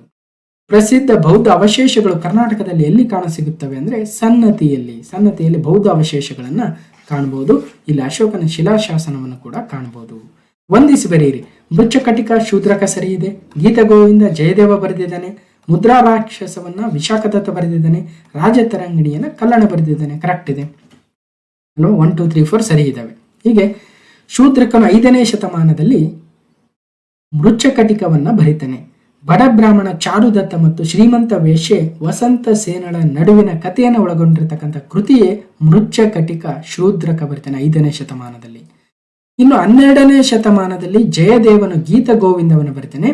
ಇದು ಕೃಷ್ಣ ಮತ್ತು ರಾಧಾ ಮತ್ತು ವೃಂದಾವನದ ಇತರೆ ಗೋಪಿಕ ಸ್ತ್ರೀಯರ ನಡುವಿನ ಸಂಬಂಧವನ್ನು ವಿವರಿಸುವ ಜಯದೇವನ ಮೇರು ಕೃತಿಯೇ ಗೀತ ಗೋವಿಂದ. 4ನೇ ಶತಮಾನದಲ್ಲಿ ವಿಶಾಖದತ್ತನು ರಾಜ ಚಂದ್ರಗುಪ್ತ ಮೌರ್ಯನು ಅಧಿಕಾರಕ್ಕೆ ಬರೋದನ್ನು ವಿವರಿಸ್ತಕ್ಕಂಥ ಕೃತಿಯೇ ಮುದ್ರಾ ರಾಕ್ಷಸ ವಿಶಾಖದತ್ತ 4ನೇ ಶತಮಾನ. ಕಲ್ಲಣ್ಣನು 12ನೇ ಶತಮಾನದಲ್ಲಿ ರಾಜತರಂಗಿಣಿಯನ್ನು ಬರೀತಾನೆ. ವಾಯುವ್ಯ ಭಾರತ ಅಥವಾ ಅದರಲ್ಲೂ ವಿಶೇಷವಾಗಿ ಜಮ್ಮು ಕಾಶ್ಮೀರದ ಭಾರತೀಯ ಉಪಖಂಡದ ಪೌರಾಣಿಕ ಮತ್ತು ಐತಿಹಾಸಿಕ ವೃತ್ತಾಂತವನ್ನು ಕಟ್ಟಿಕೊಡುವ ಕೃತಿಯೇ 12ನೇ ಶತಮಾನದ ಸಂಸ್ಕೃತ ಭಾಷೆಯಲ್ಲಿ ಕಲ್ಲಣ್ಣನು ರಚಿಸಿರುವ ರಾಜತರಂಗಿಣಿ. ಬಿಲ್ಲಣ ಬೇರೆ. ಬಿಲ್ಲಣನು ವಿಕ್ರಮಾಂಕ ದೇವಚರಿತವನ್ನು ಬರೀತಾನೆ. ತನ್ನ ಅರಸ 6ನೇ ವಿಕ್ರಮಾದಿತ್ಯನ ಕುರಿತು ವಿಕ್ರಮಾಂಕ ದೇವಚರಿತೆಯನ್ನ ಬಿಲ್ಲಣ ಬರೆದ್ರೆ 12ನೇ ಶತಮಾನದ ಸಂಸ್ಕೃತ ಭಾಷೆಯಲ್ಲಿ ಕಲ್ಲಣನು ರಾಜತರಂಗಿಣಿಯನ್ನ ಬರೀತಾನೆ. ಓಕೆ, ಪೇಲಿಯೋಲಿಥಿಕ್ ಅಂದ್ರೆ ಪೇಲಿಯೋ ಎಂದರೆ ಹಳೆಯದು ಅಲ್ವಾ, ಹಾಗಾಗಿ ಎಗೆ 2 ಸರಿ. ಎಗೆ 2 ಇರೋದು ಯಾವ್ದಾವುದು? ಮೊದಲನೇದೇ ಸರಿ. ಅದೇ ತರ ನಿಯೋ ಅಂದ್ರೆ ನೂತನ ಶಿಲಾಯುಗ, ಮೀಸೋ ಅಂದ್ರೆ ಮಧ್ಯ ಶಿಲಾಯುಗ, ಚಾಲ್ಕೋಲಿಥಿಕ್ ಅಂದ್ರೆ ತಾಮ್ರದ ಶಿಲಾಯುಗ. ಸೊ ಇದನ್ನ ಆಲ್ರೆಡಿ ನೋಡಿದ್ವಿ ಯಾವ್ದಾವ್ದಂತ, ಒಂದ್ಸಲ ನೆನ್ಪಿಡಿ, ಬಹಳ ಕೇಳಿದಾನೆ. ಮನುಸ್ಮೃತಿ ಅಂದ್ರೆ ಕಾನೂನು ಸಂಹಿತೆ. ಸೂತ್ರಗಳು ಸರಿಯಾದ ಉತ್ತರ 4. ಎಗೆ 4. ಸೂತ್ರಗಳು ಲೌಕಿಕ ವಿಷಯಗಳು. ಉಪವೇದಗಳು ಸಿಗೆ ಅಲ್ಲ, ಸೂತ್ರಗಳು ಸಾಂಪ್ರದಾಯ ಶಾಸ್ತ್ರ ವಿಧಾನಗಳು, ಉಪವೇದಗಳು ಲೌಕಿಕ ವಿಷಯಗಳು, ಬ್ರಾಹ್ಮಣಗಳು ವೇದ ಮಂತ್ರಗಳ ಮೇಲೆ ವಿವರವಾದ ಟಿಪ್ಪಣಿಗಳು. ಮಹಾಯಾನ ಬೌದ್ಧ ಪಂಥದ ಧರ್ಮ ಬೋಧನೆಗೆ ಆಯ್ದುಕೊಂಡ ಭಾಷೆ ಸಂಸ್ಕೃತ ಭಾಷೆ ಆಗುತ್ತೆ. ಮಹಾಯಾನ ಬೌದ್ಧ ಪಂಥ ತನ್ನ ಧರ್ಮ ಬೋಧನೆಗೆ ಆಯ್ದುಕೊಂಡ ಭಾಷೆ ಸಂಸ್ಕೃತ. ಮಹಾಯಾನ ಮತ್ತು ಈನಾಯಾನ ಅಂತಕ್ಕಂಥ 2 ಬೌದ್ಧ ಪಂಥಗಳಾಗ್ತವಲ್ವ, ಅದರಲ್ಲಿ ಮೊದಲನೇ ಮಹಾಯಾನವು ಸಂಸ್ಕೃತ ಭಾಷೆಯನ್ನ ತನ್ನ ಧರ್ಮ ಬೋಧನೆಗೆ ಬಳಸ್ಕೊಳ್ಳುತ್ತೆ, ಸಂಸ್ಕೃತ ಭಾಷೆ. ಅದೇ ಈನಾಯಾನವು ಪಾಳಿ ಭಾಷೆಯನ್ನ ಬಳಸ್ಕೊಳ್ಳುತ್ತೆ. ಓಕೆ, ವಾತಾಪಿ ಯಾರ ರಾಜಧಾನಿ? ಬಾದಾಮಿ ಚಾಲುಕ್ಯರ ರಾಜಧಾನಿ. ಮೊದಲ ಹೆಸರು ವಾತಾಪಿ, ನಂತರ ಬಾದಾಮಿ ಆಗುತ್ತೆ. ಬ್ರಹ್ಮ ಸಮಾಜದ ಸ್ಥಾಪಕರು ರಾಜಾರಾಮ್ ಮೋಹನ್ ರಾಯ್ರವರು. ಅಂದ್ರೆ ಹೇಗೆ ಫಸ್ಟ್ ಯಾವ್ದು ಬರಬೇಕು? 3 ಬರಬೇಕು. ಓಕೆ, ರಾಮಕೃಷ್ಣ ಮಿಷನ್ 3 ಅಂದ್ರೆ 1, 3 1 ಅಂದ್ರೆ ಸ್ವಾಮಿ ವಿವೇಕಾನಂದ. ಆರ್ಯ ಸಮಾಜ ದಯಾನಂದ ಸರಸ್ವತಿ 3 1 2. ಸತ್ಯಶೋಧಕ ಸಮಾಜ ಜ್ಯೋತಿಬಾ ಫುಲೆ. ಸೊ ಹಾಗಾಗಿ 3 1 2 4. ಸೊ ಯಾವುದು? ಆಪ್ಷನ್ ಸಿ ಸರಿಯಾದ ಉತ್ತರ, ಕರೆಕ್ಟ್. ಕೆಳಗಿನ ಯಾವುದು ಕಾಳಿದಾಸನಿಂದ ರಚಿಸಲ್ಪಟ್ಟಿಲ್ಲ? ರಘುವಂಶ, ಕುಮಾರ ಸಂಭವ, ರಾಮಾಯಣ ದರ್ಶನಂ, ಮೇಘದೂತ. ಅಂದ್ರೆ ರಾಮಾಯಣ ದರ್ಶನಮನ್ನು ಕುವೆಂಪು ಬರೀತಾರೆ, ಮಿಕ್ಕಿರವು ಕಾಳಿದಾಸನು. ಸೊ ಸರಿಯಾದ ಉತ್ತರ. ಸೊ ಯಾವುದು ರಚಿಸಲ್ಪಟ್ಟಿಲ್ಲ ಅಂದ್ರೆ ರಾಮಾಯಣ ದರ್ಶನಮನ್ನು ರಚಿಸಲ್ಪಟ್ಟಿಲ್ಲ. ಓಕೆ, ಕಾಳಿದಾಸನ ಇತರ ಕೃತಿಗಳನ್ನು ನೋಡೋದಾದ್ರೆ ಶಾಕುಂತಲ, ಮಾಳವಿಕಾಗ್ನಿಮಿತ್ರ, ವಿಕ್ರಮೋರ್ವಶಿ, ಮೇಘದೂತ, ರಘುವಂಶ, ಋತು ಸಂಹಾರ, ಕುಮಾರ ಸಂಭವ ಇವೆಲ್ಲವೂ ಪ್ರಮುಖವಾಗಿರ್ತಕ್ಕಂಥ ಕೃತಿಗಳಾಗ್ತವೆ. 7 ವರ್ಷಗಳ ಯುದ್ಧ ಅಂದ್ರೆ 1756ರಿಂದ 63ರವರೆಗೆ ಯಾರ ನಡುವೆ ನಡೀತು ಅಂದ್ರೆ ಫ್ರಾನ್ಸ್ ಮತ್ತು ಇಂಗ್ಲೆಂಡ್ ನಡುವೆ ನಡೀತು. 7 ವರ್ಷಗಳ 7 ಇಯರ್ಸ್ ಆಫ್ ವಾರ್ ಅಂತ ಕರಿತೀವಿ. ಬ್ಲಾಕ್ ರೂಮ್ ಟ್ರಾಜಿಡಿ ಎಂದರೇನು? ಬಹಳ ಇಂಗ್ಲಿಷರನ್ನ ಜೈಲಿನಲ್ಲಿಟ್ಟು ಕೋಟೆಯಲ್ಲಿ ಒಂದು ಚಿಕ್ಕ ಕೊಠಡಿಯಲ್ಲಿ ಸೀಮಿತಗೊಳಿಸಲಾಗಿತ್ತು. ಅದರಲ್ಲಿ ಬಹಳ ಜನ ಸಾಯ್ತಾರೆ. ಅಂದ್ರೆ ಬಂಗಾಳದ ನವಾಬ ಸಿರಾಜುದ್ದೌಲನು ಜೂನ್ 20, 1756ರಲ್ಲಿ ಸುಮಾರು 146 ಇಂಗ್ಲಿಷ್ ಆಫೀಸರ್ಗಳನ್ನ ಒಂದು ಕೋಣೆಯಲ್ಲಿ ಇಟ್ಟು ಅಲ್ಲಿ ಉಸಿರಾಡೋದಕ್ಕೆ ಬಹಳ ತೊಂದರೆ ಆಗುತ್ತೆ. ಹಾಗಾಗಿ ಬಹಳ ಜನ ಸಾಯ್ತಾರೆ. ಅದನ್ನ ಬ್ಲಾಕ್ ರೂಮ್ ಟ್ರಾಜಿಡಿ ಅಂತ ಕರೀತಾರೆ. ನೆಕ್ಸ್ಟ್, ಕೆಳಗಿನ ಯಾವ ಗವರ್ನರ್ ಜನರಲ್ ಜಮೀನ್ದಾರಿ ಸಿಸ್ಟಮ್ ಅನ್ನ ಭಾರತದಲ್ಲಿ ಜಾರಿಗೆ ತಂದ ಅಂದ್ರೆ lord corn Wallis. Zamindari system.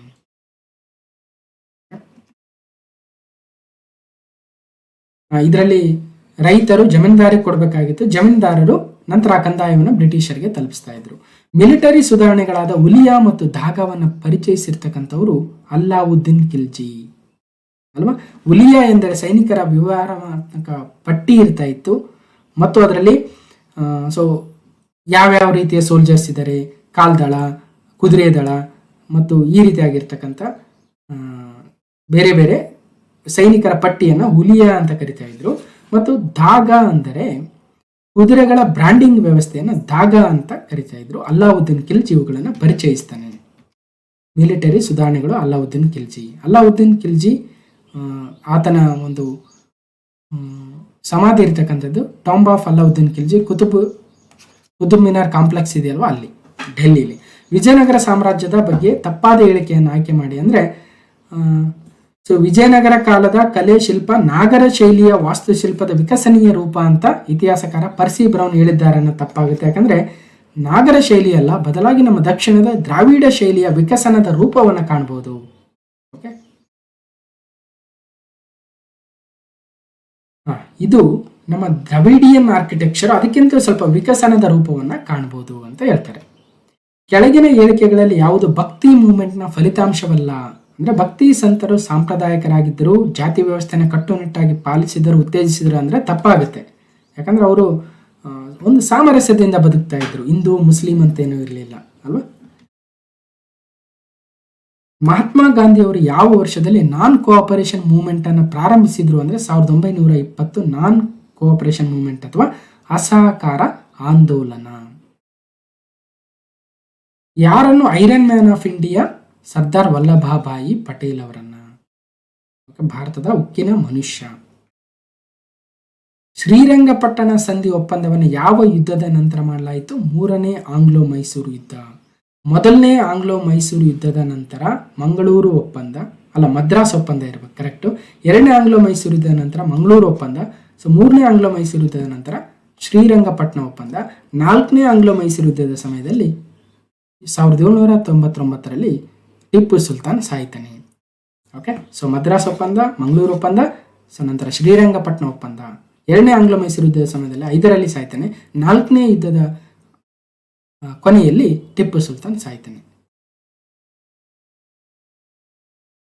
India house ಅಥವಾ ಭಾರತದ ಮನೆ 1905ರಲ್ಲಿ ಲಂಡನ್ನಲ್ಲಿ ಯಾರು ಪ್ರಾರಂಭಿಸಿದರು ಅಂದರೆ ಶ್ಯಾಮ್ಜಿ ಕೃಷ್ಣ ವರ್ಮ. ಇಂಡಿಯಾ ಹೌಸ್ ಲಂಡನ್ನಲ್ಲಿ ವಕೀಲ ಶ್ಯಾಮ್ಜಿ ಕೃಷ್ಣ ವರ್ಮ. ಕುವೆಂಪು ವಿಶ್ವವಿದ್ಯಾಲಯ ಇರ್ತಕ್ಕಂಥದ್ದು ಶಿವಮೊಗ್ಗದಲ್ಲಿ.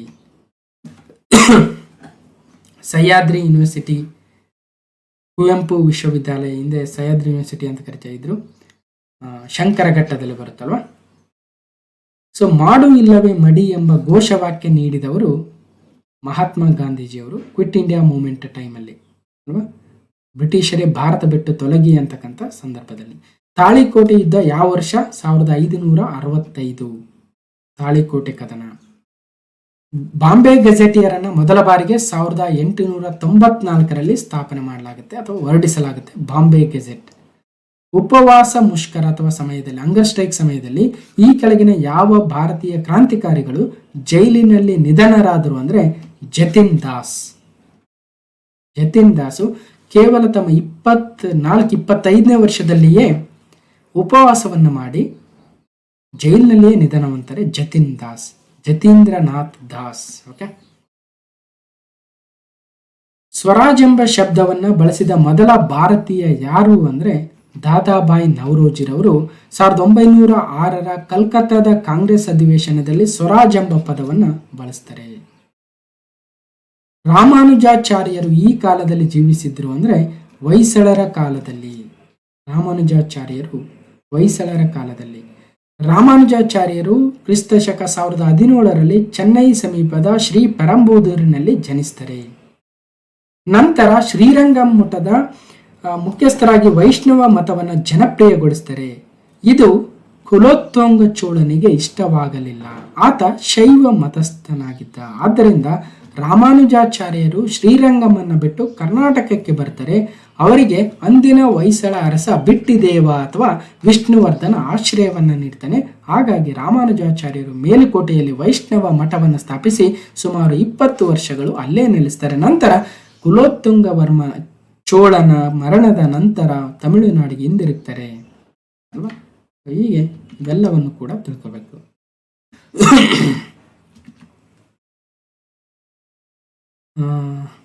ಇನ್ನೇನು ಕೇಳ್ಬೋದು ಅಂದರೆ ರೈಟ್. ಓಕೆ, ಸೊ ಇವರ ಆಳ್ವಿಕೆಯ ಕಾಲದಲ್ಲಿ ದಿ ಗ್ರ್ಯಾಂಡ್ ಟ್ರಂಕ್ ರಸ್ತೆ ನಿರ್ಮಿಸಲ್ಪಟ್ಟಿತು. ಅಂದರೆ share Shah Suri, the grand trunk ರಸ್ತೆ ಅಲ್ವಾ. ಸುಮಾರು ಬಾಂಗ್ಲಾದೇಶದ ಚಿತ್ತಗಾಂಗಿಂದ ಹಿಡಿದು ನಮ್ಮ ಭಾರತದ ಕೋಲ್ಕತ್ತಾದ ಮೂಲಕ ಡೆಲ್ಲಿ, ಲಾಹೋರ್ ಮೂಲಕ ಪಾಕಿಸ್ತಾನವನ್ನು ಸೇರಿಕೊಂಡು ನಂತರ ಅಫ್ಘಾನಿಸ್ತಾನದ ಕಾಬೂಲ್ವರೆಗೆ ಏನಿದೆ ಅಲ್ವಾ, ಬಹಳ ಇತಿಹಾಸ ಪ್ರಸಿದ್ಧ, ಸುಮಾರು 2500 ವರ್ಷಗಳ ಹಿಂದಿನಿಂದಲೂ ಇದ್ದಂತಹ ಒಂದು ರಸ್ತೆಯನ್ನು ಇನ್ನಷ್ಟು ಉತ್ತಮಗೊಳಿಸಿ ಆ ಒಂದು ಗ್ರ್ಯಾಂಡ್ ಟ್ರಂಕ್ ರೋಡ್ ಅಂತ ಏನು ಫೇಮಸ್ ಆಗಿದೆ ಅದನ್ನು ಕಟ್ಟಿಸಿರ್ತಕ್ಕಂಥ ಒಂದು ಪ್ರಸಿದ್ಧಿ ಶೇರ್ ಶಾ ಸೂರಿಗೆ ಸಲ್ಲುತ್ತೆ. ಓಕೆ, ಸೂರ್ ಡೈನೆಸ್ಟಿ. ಕೆಳಗಿನವುಗಳಲ್ಲಿ ಯಾವುದು ಅತ್ಯಂತ ಪ್ರಖ್ಯಾತ ಗಂಗಾ ವಾಸ್ತುಶಿಲ್ಪ ಅಂತ ಪರಿಗಣಿಸಲ್ಪಟ್ಟಿದೆ? ಹಳೆಬೀಡು ಹೊಯ್ಸಳರದು. ಮಹಾದೇವ ದೇವಾಲಯ ಇಟಗಿಯಲ್ಲೇನಿದೆ ಅಲ್ವಾ, ಇದು ಕಲ್ಯಾಣ ಚಾಲುಕ್ಯರ ಒಂದು ಪ್ರಸಿದ್ಧ ದೇವಾಲಯವಾಗುತ್ತೆ. ಕೊಪ್ಪಳ ಜಿಲ್ಲೆ ಇಟಗಿಯಲ್ಲಿರ್ತಕ್ಕಂಥ the emperor of the temples ಅಂತ ಕರಿತೀವಿ, ಅಂದರೆ ದೇವಾಲಯಗಳ ಸಾಮ್ರಾಜ್ಞಿ ಅಂತ ಕರಿತೀವಿ ಮಹಾದೇವ ದೇವಾಲಯ ಇಟಗಿಯಲ್ಲಿ. ಇನ್ನು ಎಲ್ಲೋರ ರಾಷ್ಟ್ರಕೂಟರು ನಿರ್ಮಿಸಿರ್ತಕ್ಕಂಥವು. ಹಾಗಾದ್ರೆ ಗಂಗರ ವಾಸ್ತುಶಿಲ್ಪ ಅಂದರೆ ಗಂಗಾ ಅಂದರೆ 4ನೇ ರಾಚಮಲ್ಲನ ಮಂತ್ರಿಯಾಗಿದ್ದಂತಹ ಚಾವುಂಡರಾಯನ್ ನಿರ್ಮಿಸಿದ ಪ್ರಸಿದ್ಧ ಗೊಮ್ಮಟೇಶ್ವರ ದೇವಾಲಯವು ಅಥವಾ ಗೊಮ್ಮಟೇಶ್ವರ ಪ್ರತಿಮೆಯು ಗಂಗಾ ವಾಸ್ತುಶಿಲ್ಪದ ಅತ್ಯಂತ ಪ್ರಖ್ಯಾತವಾಗಿರ್ತಕ್ಕಂಥದ್ದು. ಏಕಶಿಲಾಮೂರ್ತಿ. ಇನ್ನು ಕನ್ನಡದ ಮೊದಲ ಶಾಸನ ಅಲ್ಮಿಡಿ ಶಾಸನ ಅಲ್ವಾ. ಕದಂಬರ ಶಾಸನ, ತಾಳಗುಂದ ಶಾಸನ, ಆಲಸಿಯು ಕೂಡ ಕದಂಬರ ಕಾಲದಲ್ಲಿ. ಮಸ್ಕಿ ಶಾಸನವು ಅಶೋಕನ ಕಾಲದ್ದು. ಅಲ್ಮಿಡಿ ಶಾಸನ MH ಕೃಷ್ಣರವರು 1930ರಲ್ಲಿ ಶೋಧಿಸ್ತಾರೆ. ಇದು ಹಾಸನ ಜಿಲ್ಲೆಯ ಅಲ್ಮಿಡಿ ಸ್ಥಳದಲ್ಲಿ ಕಾಣಬಹುದು. 16 ಸಾಲುಗಳನ್ನು ಹೊಂದಿದೆ. ಹಳಗನ್ನಡ ಮತ್ತು ಬ್ರಾಹ್ಮಿ ಲಿಪಿಗಳನ್ನು ಹೋಲುವಂತಹ ಕನ್ನಡ ಲಿಪಿಯಲ್ಲಿರುವ ಕನ್ನಡದ ಮೊಟ್ಟಮೊದಲ ಹಳೆಯ ಶಾಸನ ಅಲ್ಮಿಡಿ ಶಾಸನ. ಪಂಚತಂತ್ರದ ಕರ್ತೃ ದುರ್ಗಸಿಂಹ. ದುರ್ಗಸಿಂಹ ನಮ್ಮ ಕನ್ನಡೀಕರಣ ಮಾಡಿರ್ತಕ್ಕಂಥವ್ರು. ಆದರೆ ಪಂಚತಂತ್ರವನ್ನ ವಿಷ್ಣು ಶರ್ಮಾ ಎಂಬ ಒಬ್ಬ ಭಾರತೀಯ ವಿದ್ವಾಂಸ ನೀತಿ ಕಥೆಗಳ ಸಂಗ್ರಹವನ್ನ ಬರಿತಾನೆ. ಇದು ಸಂಸ್ಕೃತ ಪದ್ಯ ಮತ್ತು ಗದ್ಯದಲ್ಲಿ ಪರಸ್ಪರ ಸಂಬಂಧ ಹೊಂದಿರುವ ಪ್ರಾಣಿ ನೀತಿ ಕಥೆಗಳ ಪ್ರಾಚೀನ ಭಾರತೀಯ ಸಂಗ್ರಹವಾಗುತ್ತೆ ಪಂಚತಂತ್ರ. ಅದನ್ನ ನಮ್ಮ ದುರ್ಗಸಿಂಹ ಕರ್ನಾಟಕ ಪಂಚತಂತ್ರಂ ಎಂಬ ಕೃತಿಯನ್ನು ಅನುವಾದಿಸ್ತಾನೆ. ಇದನ್ನ ಸಂಸ್ಕೃತದಲ್ಲಿ ವಸುಭಾಗ ಭಟ್ ಅಥವಾ ವಿಷ್ಣು ಶರ್ಮಾ ಅಂತಕ್ಕಂಥವ್ರು ಬರೆದ್ರೆ ಕನ್ನಡದಲ್ಲಿ ದುರ್ಗಸಿಂಹ ಬರಿತಾನೆ. ಈತ ಚಾಲುಕ್ಯ ರಾಜನಾಗಿದ್ದ ಜಗದೇಕ ಮಲ್ಲನ ಬಳಿ ದಂಡನಾಯಕನಾಗಿ ಕಾರ್ಯನಿರ್ವಹಿಸ್ತಾ ಇದ್ದ ದುರ್ಗಸಿಂಹ ಕರ್ನಾಟಕ ಪಂಚತಂತ್ರಂ. ಓಕೆ, ಅದೇ ತರ ಕಾವ್ಯ ಮೀಮಾಂಸೆಯನ್ನು ಬರೆದಿರ್ತಕ್ಕಂಥವ್ರು ಆಚಾರ್ಯ ರಾಜಶೇಖರ. 9ನೇ ಶತಮಾನದ ಕಾವ್ಯಾತ್ಮಕ ವಿಶ್ವಕೋಶ 18 ಅಧ್ಯಾಯಗಳಲ್ಲಿ ಬರೆಯಲ್ಪಟ್ಟಿದೆ. ಎಲ್ಲವೂ ಅಲಂಕಾರ ಮತ್ತು ಶಾಸ್ತ್ರದೊಂದಿಗೆ ವ್ಯವಹರಿಸುತ್ತದೆ.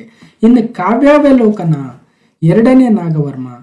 ಚಾಲುಕ್ಯ ಚಕ್ರವರ್ತಿ ಜಯಸಿಂಹ ಜಗದೇಕ ಮಲ್ಲನಲ್ಲಿ ಈತ ಕಟಕೋಪಾಧ್ಯಾಯನಾಗಿದ್ದ. 2ನೇ ನಾಗವರ್ಮ ಕಾವ್ಯಾವಲೋಕವನ್ನು ಬರಿತಾನೆ. ಈತನ ಕೃತಿಗಳಲ್ಲಿ ಒಂದಾದ ಕಾವ್ಯಾವಲೋಕನ ಒಂದು ಲಕ್ಷಣ ಗ್ರಂಥವಾಗುತ್ತೆ. ವ್ಯಾಕರಣವನ್ನು ಸಂಗ್ರಹವಾಗಿ ಹೇಳಿದ್ದರೂ ಮುಖ್ಯವಾಗಿ ಇದೊಂದು ಅಲಂಕಾರ ಶಾಸ್ತ್ರ ಗ್ರಂಥ. ಓಕೆ, ಸೊ ಇವೆಲ್ಲ ಕೇಳ್ತಾರೆ. ಕಾವ್ಯಾವಲೋಕನ ಯಾರು ಬರೆದಿದ್ದಾರೆ? 2ನೇ ನಾಗವರ್ಮ. ಕಾವ್ಯ ಮೀಮಾಂಸೆ ಆಚಾರ್ಯ ರಾಜಶೇಖರ. ಇಲ್ಲಿ ಕೇಳಿರ್ತಕ್ಕಂಥದ್ದು ಪಂಚತಂತ್ರ ದುರ್ಗಸಿಂಹ. ಸಂಸ್ಕೃತದಲ್ಲಿ ವಸುಭಾಗ ಭಟ್ಟ ಅಥವಾ ವಿಷ್ಣು ಶರ್ಮಾ. ಎಲ್ಲೋರದಲ್ಲಿರ್ತಕ್ಕಂಥ ಪ್ರಸಿದ್ಧ ಶಿವ ದೇವಾಲಯ. ಸೊ ರಾಷ್ಟ್ರಕೂಟದವರೇ 1ನೇ ಕೃಷ್ಣ. ಸೊ ಏಕಶಿಲೆಯಲ್ಲಿ ಅತ್ಯಂತ ಪ್ರಮುಖವಾಗಿರ್ತಕ್ಕಂಥದ್ದು. ಹಂಪಿಯ ಸ್ಮಾರಕಗಳು ಬಳ್ಳಾರಿ ಜಿಲ್ಲೆ, ಇವತ್ತಿನ ವಿಜಯನಗರ ಜಿಲ್ಲೆ. ಹಂಪಿ ಒಂದು ವಿಶ್ವ ಪರಂಪರೆಯ ತಾಣವು ಕೂಡ ನೋಡಿದೀವಿ ಆಲ್ರೆಡಿ. ಪಟ್ಟದಕಲ್ಲು 2ನೇ ವಿಶ್ವ ಪರಂಪರೆಯ ತಾಣ. ರಾಜತರಂಗಿಣಿಯ ಲೇಖಕರು ಕಲ್ಲಣ. ವಿಕ್ರಮಾಂಕ ದೇವಚರಿತದ ಲೇಖಕರು ಬಿಲ್ಲಣ. ಸೊ ಆದಿ ಶಂಕರಾಚಾರ್ಯರ 4 ಮಠಗಳಲ್ಲಿ ಮೊದಲು ನಮ್ಮ ಕರ್ನಾಟಕದ ಶೃಂಗೇರಿಯಲ್ಲಿ ಸ್ಥಾಪಿಸ್ತಾರೆ. ಶೃಂಗೇರಿಯಲ್ಲಿ ಒಂದು, ದ್ವಾರಕಾದಲ್ಲಿ ಇನ್ನೊಂದು, ಮತ್ತು ಇನ್ನೊಂದು ಜ್ಯೋತಿರ್ಮಠ ಅಂತ ಸ್ಥಾಪಿಸ್ತಾರೆ ಉತ್ತರಾಖಂಡದಲ್ಲಿ. ಅದಾದ ನಂತರ ಒಡಿಸ್ಸಾದ ಯಾವುದು ಗೋವರ್ಧನ ಪೀಠವನ್ನ ಒಡಿಸ್ಸಾದಲ್ಲೂ ಕೂಡ ಸ್ಥಾಪನೆಯನ್ನು ಮಾಡ್ತಾರೆ. ಹೀಗೆ 4 ಮಠಗಳನ್ನ ಸ್ಥಾಪನೆ ಮಾಡ್ತಾರೆ. ವಿಶ್ವ ಪ್ರಸಿದ್ಧ ಖಜುರಾಹೋ ದೇವಾಲಯಗಳು ಎಲ್ಲಿ ನೆಲೆಗೊಂಡಿದ್ದಾವೆ? ಖಜುರಾಹೋ ದೇವಾಲಯಗಳು ಮಧ್ಯಪ್ರದೇಶದಲ್ಲಿ ಇದ್ದಾವೆ. 1986ರಲ್ಲಿ ಇದು ಕೂಡ ಒಂದು ವಿಶ್ವ ಪರಂಪರೆಯ ತಾಣವೂ ಕೂಡ. ಇದು ನಾಗರ ಶೈಲಿಯಲ್ಲಿರ್ತಕ್ಕಂಥ ಅತ್ಯಂತ ಪ್ರಸಿದ್ಧ ಒಂದು ರಚನೆ, ಆರ್ಕಿಟೆಕ್ಚರ್ ಕೂಡ ಆಗುತ್ತೆ. ಹಿಂದೂ ಮತ್ತು ಜೈನ ದೇವಾಲಯಗಳು. ಸ್ವಾತಂತ್ರ್ಯಾನಂತರ ಭಾರತೀಯ ಸೈನ್ಯ ವಶಪಡಿಸಿಕೊಂಡ ಮೊದಲ ಪ್ರಾಂತ್ಯ ಹೈದರಾಬಾದ್ ಮತ್ತು ಜುನಾಗಢಗಳನ್ನು ಆಪರೇಷನ್ ಪೋಲೋ ಮೂಲಕ ಏನು ವಶಪಡಿಸಿಕೊಳ್ತೇನೆ. ಬ್ರಿಟಿಷರ ವಿರುದ್ಧ ಯಾವ ಭಾರತೀಯ ಬೃಹತ್ ಆಂದೋಲನವು ಮಹಾತ್ಮ ಗಾಂಧಿ ನೇತೃತ್ವದಲ್ಲಿ ದಂಡಿ ಮಾರ್ಚ್ನಿಂದ ಪ್ರಾರಂಭವಾಗಿತ್ತು? ಕಾನೂನು ಅಸಹಕಾರ ಚಳವಳಿ ಅಥವಾ ಸಿವಿಲ್ ಡಿಸೊಬಿಡಿಯನ್ಸ್ ಮೂವ್ಮೆಂಟ್. ಭಾರತದ ರಾಜಧಾನಿಯನ್ನು ಕಲ್ಕತ್ತಾದಿಂದ ದೆಹಲಿಗೆ 1911ರಲ್ಲಿ ಸ್ಥಳಾಂತರಿಸಲಾಯಿತು. ಬ್ರಿಟಿಷ್ ರಾಜ ಜಾರ್ಜ್ 5 ಅಲ್ವಾ. ಸೊ ಆ ಸಂದರ್ಭದಲ್ಲಿ 12 ಡಿಸೆಂಬರ್ 1911 ಡೆಲ್ಲಿಯಿಂದ ಕಲ್ಕತ್ತಾದಿಂದ ಡೆಲ್ಲಿಗೆ ಸ್ಥಳಾಂತರಗೊಳ್ಳುತ್ತಲ್ವ. ಭಾರತೀಯ ಕಾಂಗ್ರೆಸ್ನ ಮಧ್ಯ ಮತ್ತು ಸೌಮ್ಯ ಬಣವು ಬ್ರಿಟಿಷರೊಂದಿಗೆ ವ್ಯವಹರಿಸಲು 3P ಅನ್ನು ನಂಬುತ್ತದೆ. 3Pನ ಸಂಕ್ಷೇಪಣ ರೂಪ ಪ್ರೇಯರ್, ಪೆಟಿಷನ್, ಪ್ರೊಟೆಸ್ಟ್. ಓಕೆ, ಅಂದರೆ ಮಂದಗಾಮಿಗಳು ಮತ್ತು ಉಗ್ರಗಾಮಿಗಳು ಅಥವಾ ತೀವ್ರಗಾಮಿಗಳು ಅಂತ ಕರಿಬೋದು. ಸೊ ಮಾಡರೇಟ್ಸ್ ಅಂಡ್ ಎಕ್ಸ್ಟ್ರೀಮಿಸ್ಟ್ ಅಂತ. ಮಂದಗಾಮಿಗಳು, ತೀವ್ರಗಾಮಿಗಳು. ಮಂದಗಾಮಿಗಳಲ್ಲಿ ಯಾರ್ಯಾರು? ದಾದಾಬಾಯಿ ನವರೋಜಿ, ಎ.ಒ. ಹ್ಯೂಮು, ಗೋಪಾಲಕೃಷ್ಣ ಗೋಖಲೆ. ತೀವ್ರಗಾಮಿಗಳಲ್ಲಿ ಬಾಲಗಂಗಾಧರ ತಿಲಕ್, ಅರವಿಂದ ಘೋಷ್, ಲಾಲಾ ಲಜಪತ್ ರಾಯ್, ಬಿಪಿನ್ ಚಂದ್ರಪಾಲ್. ಭಾರತೀಯ ರಾಷ್ಟ್ರೀಯ ಕಾಂಗ್ರೆಸ್ನ ಮೊದಲ ಅಧಿವೇಶನ ಅಗೇನ್ WC ಬ್ಯಾನರ್ಜಿ ಅಧ್ಯಕ್ಷರು, ಎ.ಒ. ಹ್ಯೂಮ್ ಸಂಸ್ಥಾಪಕರು. M.K. ಗಾಂಧಿ 39ನೇ ಅಧಿವೇಶನ ಬೆಳಗಾವಿ ಡಿಸೆಂಬರ್ 1924. ಇವರು 1 ಮತ್ತು 8ನೇ ಪ್ರೆಸಿಡೆಂಟು ಇಂಡಿಯನ್ ನ್ಯಾಷನಲ್ ಕಾಂಗ್ರೆಸ್ ಅಧಿವೇಶನದ್ದು WC ಬ್ಯಾನರ್ಜಿ. ಸೊ ಈ ಕೆಳಗಿನವರಲ್ಲಿ ಮಹಾತ್ಮ ಗಾಂಧಿ ಅವರು ಯಾರನ್ನು 1940ರ ವೈಯಕ್ತಿಕ ಸತ್ಯಾಗ್ರಹಕ್ಕಾಗಿ ಆಯ್ಕೆ ಮಾಡ್ತಾರೆ ಅಂದರೆ ವಿನೋಬಾ ಭಾವೇರವರನ್ನ. ಅದರ ಹೆಸರು ಇಂಡಿವಿಜುವಲ್ ಸತ್ಯಾಗ್ರಹ ಅಂತ ಕರೀತಾರೆ. ಓಕೆ, ವೈಯಕ್ತಿಕ ಸತ್ಯಾಗ್ರಹಕ್ಕೆ. ಭಾರತೀಯ ರಾಷ್ಟ್ರೀಯ ಕಾಂಗ್ರೆಸ್ನ ಯಾವ ಅಧಿವೇಶನದಲ್ಲಿ ಒಂದೇ ಮಾತರಮನ್ನ ಮೊದಲ ಬಾರಿಗೆ ಆಡಲಾಗುತ್ತೆ ಅಂದರೆ ಕಲ್ಕತ್ತಾ ಅಧಿವೇಶನ 1896. ಒಂದೇ ಮಾತರಂ ಬಂಕಿಮ ಚಂದ್ರ ಚಟರ್ಜಿರವರು ಬರೆದಿರ್ತಕ್ಕಂಥದ್ದು. ಯಾವ ಬ್ರಿಟಿಷ್ ಗವರ್ನರ್ ಭಾರತದಲ್ಲಿ ಗುಲಾಮಗಿರಿಯನ್ನು ರದ್ದುಪಡಿಸ್ತಾನೆ? ಲಾರ್ಡ್ ಎಲೆನ್ಬರೋ ಗುಲಾಮಗಿರಿಯನ್ನು ರದ್ದುಪಡಿಸ್ತಾನೆ 1843ರ ಕಾಯ್ದೆಯನ್ನು. ಸ್ವದೇಶಿ ಮತ್ತು ಬಹಿಷ್ಕಾರ ಘೋಷಣೆಗಳನ್ನು ಮೊದಲ ಬಾರಿಗೆ ಅಂಗೀಕರಿಸಿದ್ದು ಬಂಗಾಳದ ವಿಭಜನೆಯ ವಿರುದ್ಧದ ಆಂದೋಲನದ. UNHCRನ ಪೂರ್ಣ ರೂಪ United Nations high commissioner for refugees. ಸ್ವಲ್ಪ ಸುಮ್ಮನೆ ಐಡಿಯಾ ಇರಲಿ. ಓಕೆ, ಈ ಕೆಳಗಿನವುಗಳಲ್ಲಿ ಯಾವುದು ಮಹಿಳೆಯರಿಗೆ ಮತದಾನ ಹಕ್ಕನ್ನು ನೀಡಿದ ಪ್ರಪ್ರಥಮ ದೇಶ? ಮಹಿಳೆಯರಿಗೆ ಪ್ರಥಮವಾಗಿ ಮತದಾನ ಹಕ್ಕನ್ನು ನೀಡಿರ್ತಕ್ಕಂಥ ಒಂದು ದೇಶ ನ್ಯೂಜಿಲ್ಯಾಂಡ್. ಮಹಾತ್ಮ ಗಾಂಧಿ ಅಧ್ಯಕ್ಷರಾಗಿದ್ದು ಅಗೇನ್ ಸೇಮ್ ಮತ್ತೆ ಕೇಳಿದ್ದಾರೆ 2018ರ RPCಯಲ್ಲಿ. 1924 ಬೆಳಗಾವಿ ಅಧಿವೇಶನದಲ್ಲಿ ಅಧ್ಯಕ್ಷರಾಗಿದ್ದರು. ಆರ್ಯ ಸಮಾಜವು ಇವರಿಂದ ಸ್ಥಾಪಿಸಲ್ಪಟ್ಟಿತು. ಆರ್ಯ ಸಮಾಜ ಸ್ವಾಮಿ ದಯಾನಂದ ಸರಸ್ವತಿ. ಐತಿಹಾಸಿಕ ಸ್ಮಾರಕ ಗೋಲ್ ಗುಂಬಜ್ ಯಾವ ಸ್ಥಳದಲ್ಲಿದೆ? ವಿಜಯಪುರದಲ್ಲಿ. ಓಕೆ, ಇದೊಂದು ತಾತ್ಕಾಲಿಕ ಪಟ್ಟಿಯಲ್ಲಿದೆ. ಆದಿಲ್ ಶಾಹಿ ರಾಜವಂಶದ 7ನೇ ಸುಲ್ತಾನ ಮೊಹಮ್ಮದ್ ಆದಿಲ್ ಶಾ ಮತ್ತು ಕೆಲವರ